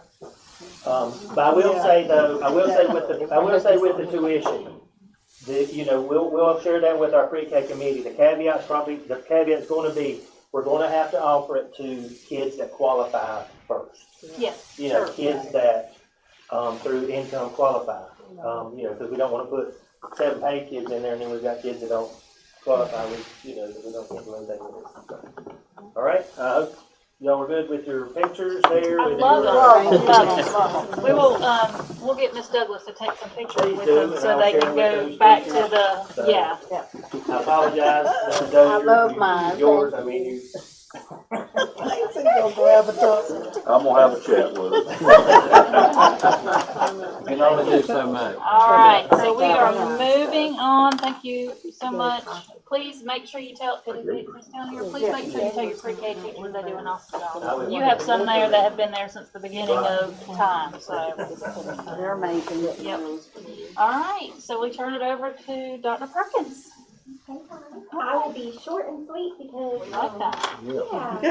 So I have brought some of my colleagues with me tonight, and I would like for you to know who they are. Y'all know me. I'm Dr. Joanna Perkins. I'm your Director of K-12 Curriculum Support. I wear many hats, but one of the privileges I have is I help lead the Arts PLC. for our district, and we started that last year and continued through the summer. And we're really excited about that. This is Mr. Shep, Raycon Shepherd. If you don't know who he is, he's our band director. He also wears many hats. He's the leader of the Arts TLC along with Mia Totorello. So they went to our DCI meetings about the new art standards. They review all of the standards for all of the curriculum, whether or not they're tested areas, quote unquote, or not. And so many thanks to Mia Totorello, who's not here tonight, who's our theater person, and Mr. Shepherd. One thing that is interesting about the arts teachers is they travel between middle and high school. This is Shelby Kennedy, and she is our chorus, and she does a fabulous job as well. If you can see this picture here, we wanted to take this opportunity when we're talking about the arts endorsement for high school seniors to just kind of brag on the wonderful work that the arts department does. So there's lots of pictures in this slide. But the purpose of my presentation tonight is for you all to consider approving an arts endorsement for high school seniors. It was only available starting last year. So it would really be a special thing for our students to end up with an arts seal on their diploma, starting with this year's seniors. So that's for your consideration tonight. Do you want to say a bit about this photo? Sure. So this particular picture is from 2 years ago. We were at Pinecrest High School for our first competition of the year. We were performing our show called The Factory. And we took first place that day, clearing the entire section out of 6 other bands. We took first place for our division that day. Our band at that time was about 30 students strong. We're at 45 now. It was a great day. It was maybe my favorite season with one of my favorite shows. All right. So moving along. Okay, so the impact of the arts. You've got some theater photos here, especially, and there's another marching band photo to the right. One thing I wanted to highlight is the radar, similar to what you heard of from Ms. Williams with her science curriculum. With the advanced theater courses, it also includes theater history, and with advanced arts courses in the high school, it includes art history. So there's music theory as well as music history. They're very rigorous courses, and they involve a lot of project-based learning. So I just wanted to highlight that for you as well. So in order for our high school seniors this year to get their arts endorsement for their diploma, this is what they have to do. The student has to complete a minimum of 40 hours of arts-related extracurricular activities, and that has to be approved by us, by the Board of Education, and it has to be outside instructional hours. They shall not receive any course credit for participation in the activity, and in accordance with the state board guidance, the student has to document the hours on our form. So we've got the form already ready for you as well. So the evidence for art, that could include art clubs, service hours at registration night, doing joint events and field trips to StarWorks outside of school hours. That's for more like visual arts, or obviously StarWorks with glass blowing. Theater examples would include after-school play rehearsals, play performances, or helping with the middle school drama club. And one thing, like Mr. Stanton was bragging about how they helped us host the Children's Theater of Charlotte. The theater students love to see, oh, these are real actors, like get paid for this. And so if they come before school to help set up, that can be part of their arts endorsement as well. So these are some pictures. You can see them, using a sewing machine. This is in the theater. Yeah, do you want to say what show that was? I don't want to put you on the spot. I don't remember the title. Okay, that's okay.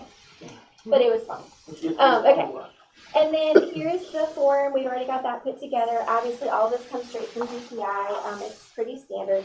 Your chorus examples for the 40-hour endorsement would be after-school rehearsals, concerts, community performances, honor chorus events, all district choir, all state choir, and volunteering with middle school or elementary music theater.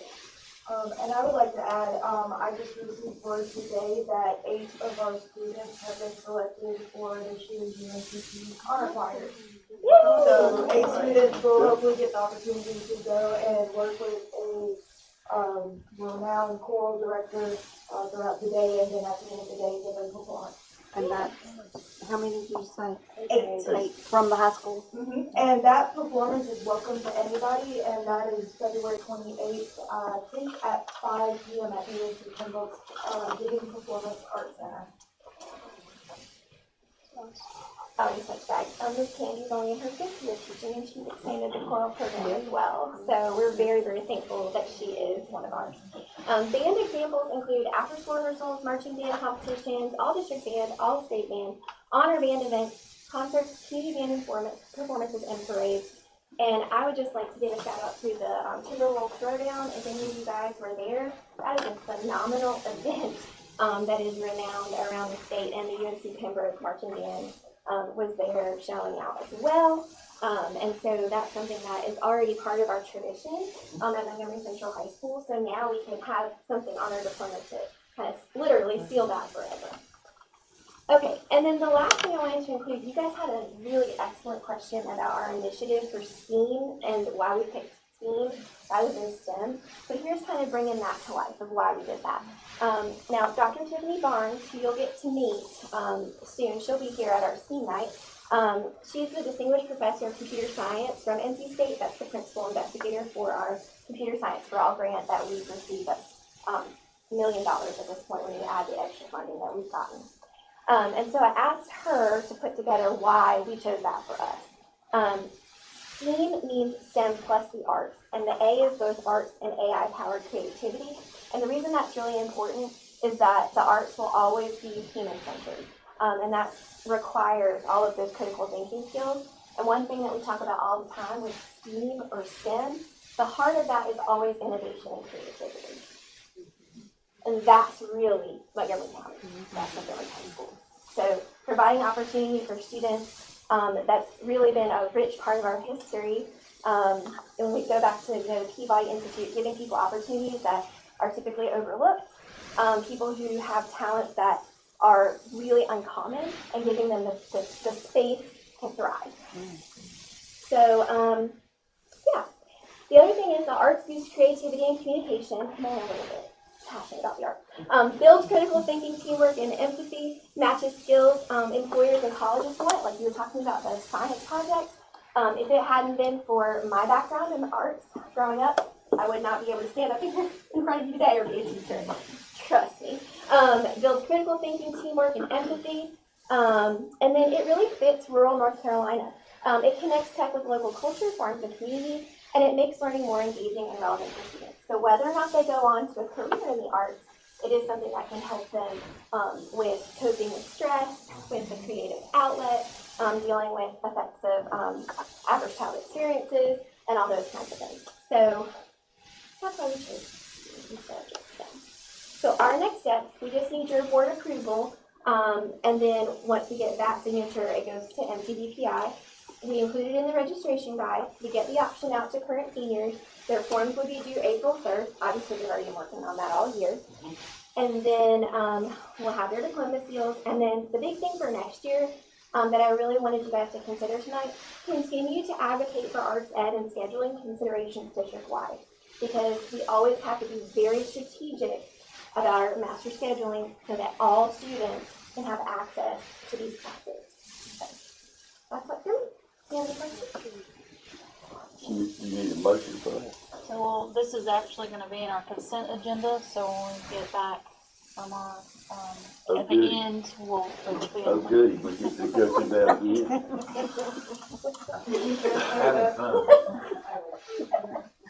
I'm gonna make a motion for it. We appreciate that. Yeah. I'm trying to cut through the red tape for you. Hey, that is very rare in public education, so I can't. Well, thank you guys for all you do. Thank you. And thank y'all for all you do. Good All the job. extra hours. We love extra seals on diplomas. Yes, they get their honor course already. Oh, they get a cord They too? do. Some of them can earn course already. So with the music classes for band and chorus, if they do 6 of 8 semesters, they earn the art course. For theater, it is 4 semesters, or it's all 4 levels, and the same for art. If they participate in those classes, then they earn an honor cord. Balloon for Art pink for music, and the lavender for heat. And we have presented that to several students throughout the last couple of years. Awesome. Thank you. Students love awards. All right, so we are moving on to the superintendent's update.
We do apologize for technical difficulties when we switched over to help them.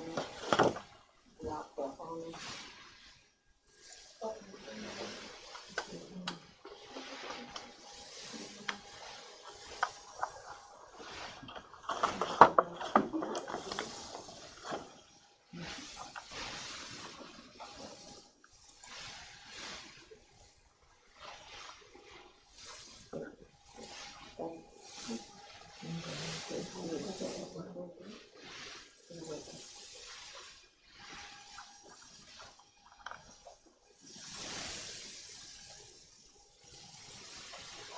All right, well, good evening, board members and the public.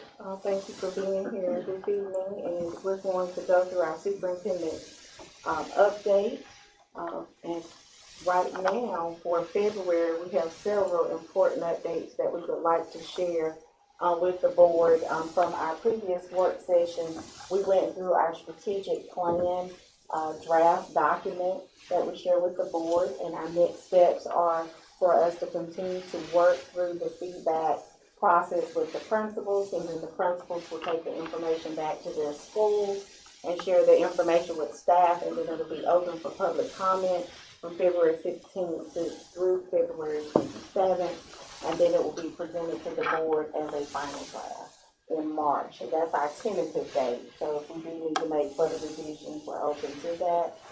But we will make sure that we capture the feedback from our various stakeholder groups. We also have a family community engagement meeting scheduled for February 17th, where we will continue to gather feedback from the public as well, and we will showcase our strategic plan along with some other initiatives that we have planned in the district. We also discussed our budget priorities at the previous board work session. We're currently reviewing our continuation budget needs and other items for 26-27 school year. Work is underway to create a clear, structured salary schedule for our classified employees, and this includes our bus drivers. And so this is a very in-depth process, and it will take some time, but we are looking at various employee groups and how we can get there over time, while also informing our county commissioners all along the way and keeping them in the loop as how we're progressing with this particular work. A market comparison salary study will also help us inform salary schedule for various employee groups within budget. So it's not our goal to exhaust our budget, but to work within our means. So everything that we will do will kind of be gradual without putting a strain on our current budget needs. And then the district is developing a 5-year technology plan to support long-term instructional, safety, and operational needs. The ultimate goal is to make sure that technology shows up as an actual line item within the district's budget. So we have had informal talks with our county manager to talk about some of these needs. and to share what progress we're making in these areas. But we do want our employees to know that this is work that is underway, that is actively going on as we speak. And we've already mentioned some of the few celebrations, including our counselors this month. But it is, we love our bus drivers and we love all our classified employees. So we're going to be showing them some love, as it's talked about earlier. But also we're working on a campaign regarding school choice. And in North Carolina, our theme this year is Find Your Fit, Build Your Future, celebrating choice in North Carolina public schools, because we are still #1 in the marketplace of educating children. Our product cannot be matched, and you've heard some of the wonderful things that we have going on in our district, such as our early college. Our high school is embarking upon some academy work with health sciences through the career collaborative rural connected high school model. We are in the process of working on that. We're also going to be offering more STEAM programming for science, technology, and engineering, arts, and mathematics. And then we are also looking at some additional programming for our families that they may be interested in. And we will be doing a survey district-wide to talk about what type of programming families would like to see in North Carolina public schools, but most importantly, specifically what they would like to see in Montgomery County schools. So we will be surveying district-wide what other additional programs we need to put in place to help our students grow and thrive. And then February is also Black History Month. Our marketing team, they do have an entire toolkit related to Find Your Fit, Build Your Future campaign. So that has been provided to us by the state. Also, the inclement weather report.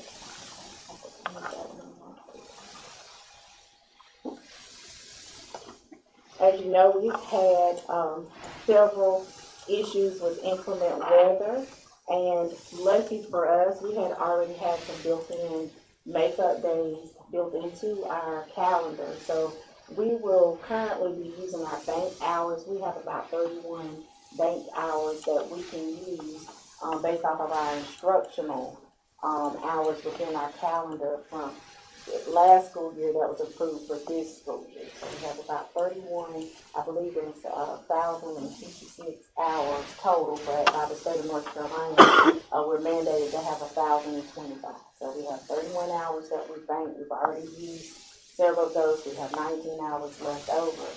So that would have been a total of about 5 days additional that we have, and then we'll start using our makeup days that we had already allotted for in the calendar.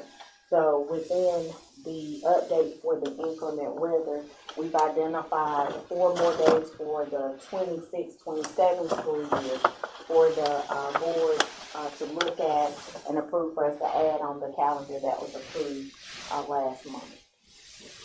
Okay.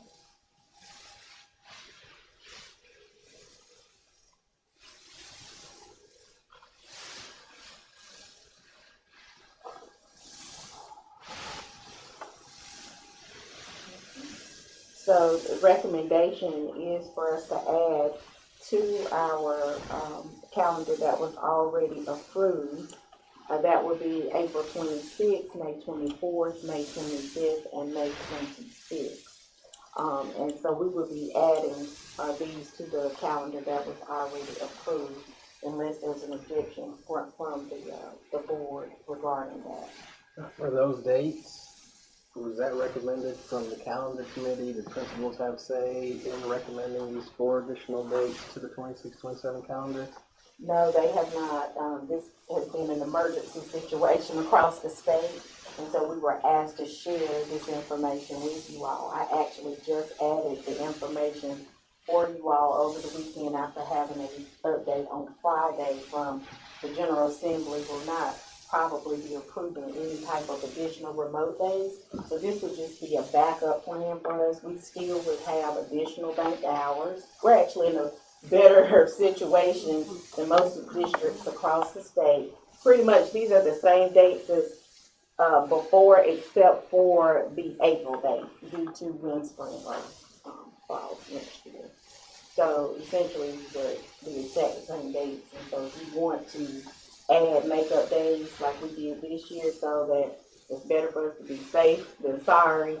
So we already have it built in. We can do that. We can take that to the principals tomorrow to see if there's anything that they see that's glaring, if you want to take that back. But we thought that it would be best for us to get some dates out there and make sure we're covered for the 26-27 school year. We will continue to apply for the remote learning days as we did this school year, because they do provide us with 5 additional days. So I'm sure the board is aware that we are in a state of emergency right now and related to inclement weather. Was the procedures new this year for the remote days? Was that something new the state did? I noticed all the information going out about the packets, and but that was across the state. So was that new this year? It was new to you all. Okay. County schools, but for the majority of our state has always participated after COVID in having the 5 remote days, especially if you live in one of the areas that are more prone to natural disasters, hurricanes, relief, that type of thing, storms. So most of the coastal districts have always participated in the remote learning days, but most of our districts in North Carolina have participated in the 5 remote learning days, and then you have to have a plan on how your students will be able to access their instructional materials during a natural disaster or a weather. Any other questions? So do you need approval on So this? I need permission to add the approval of the makeup days for the 26-27 school year to the 26-27 calendar. The alternative is take away spring break. Exactly. And we're trying to So avoid moved. that. All right, we have a motion and a second. Any discussion anymore? All in favor, say aye. Aye. Any opposed? Motion carries. All right, thank you. At this time, we will move to go into closed session. In accordance with North Carolina General Statute 143-318.11, the board will now enter closed session for the following permitted purposes: to discuss confidential personnel matters and to consult with legal counsel regarding any matters protected under attorney-client privilege. These discussions are necessary to protect the privacy of individuals and to preserve the legal interests of the board. A motion to enter closed session is now in order. So moved. We have a motion. We have a second. Second, Ms. Taylor. All in favor? Aye.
Ready? Love your picture. I like my picture. Well, yeah, that's the whole point.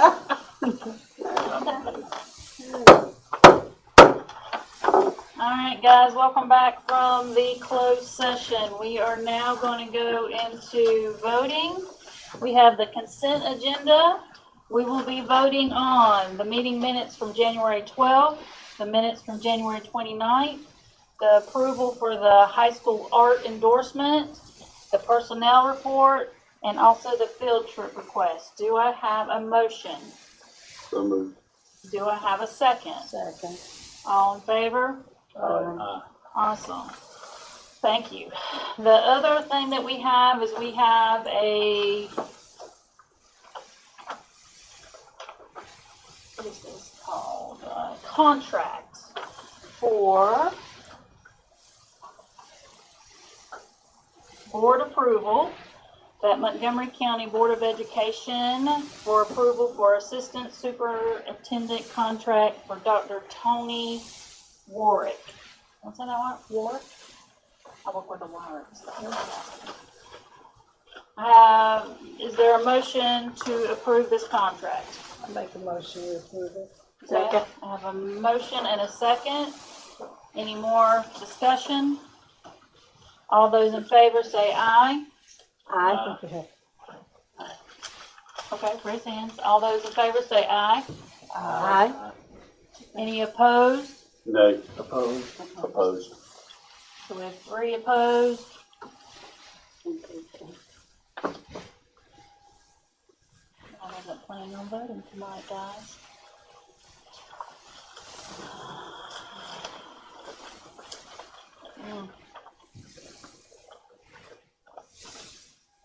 All right.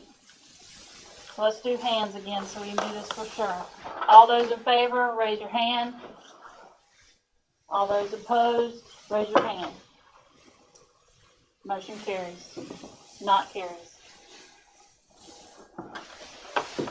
Need a motion to adjourn. Motion to adjourn. So moved. Second. All those in favor? All right.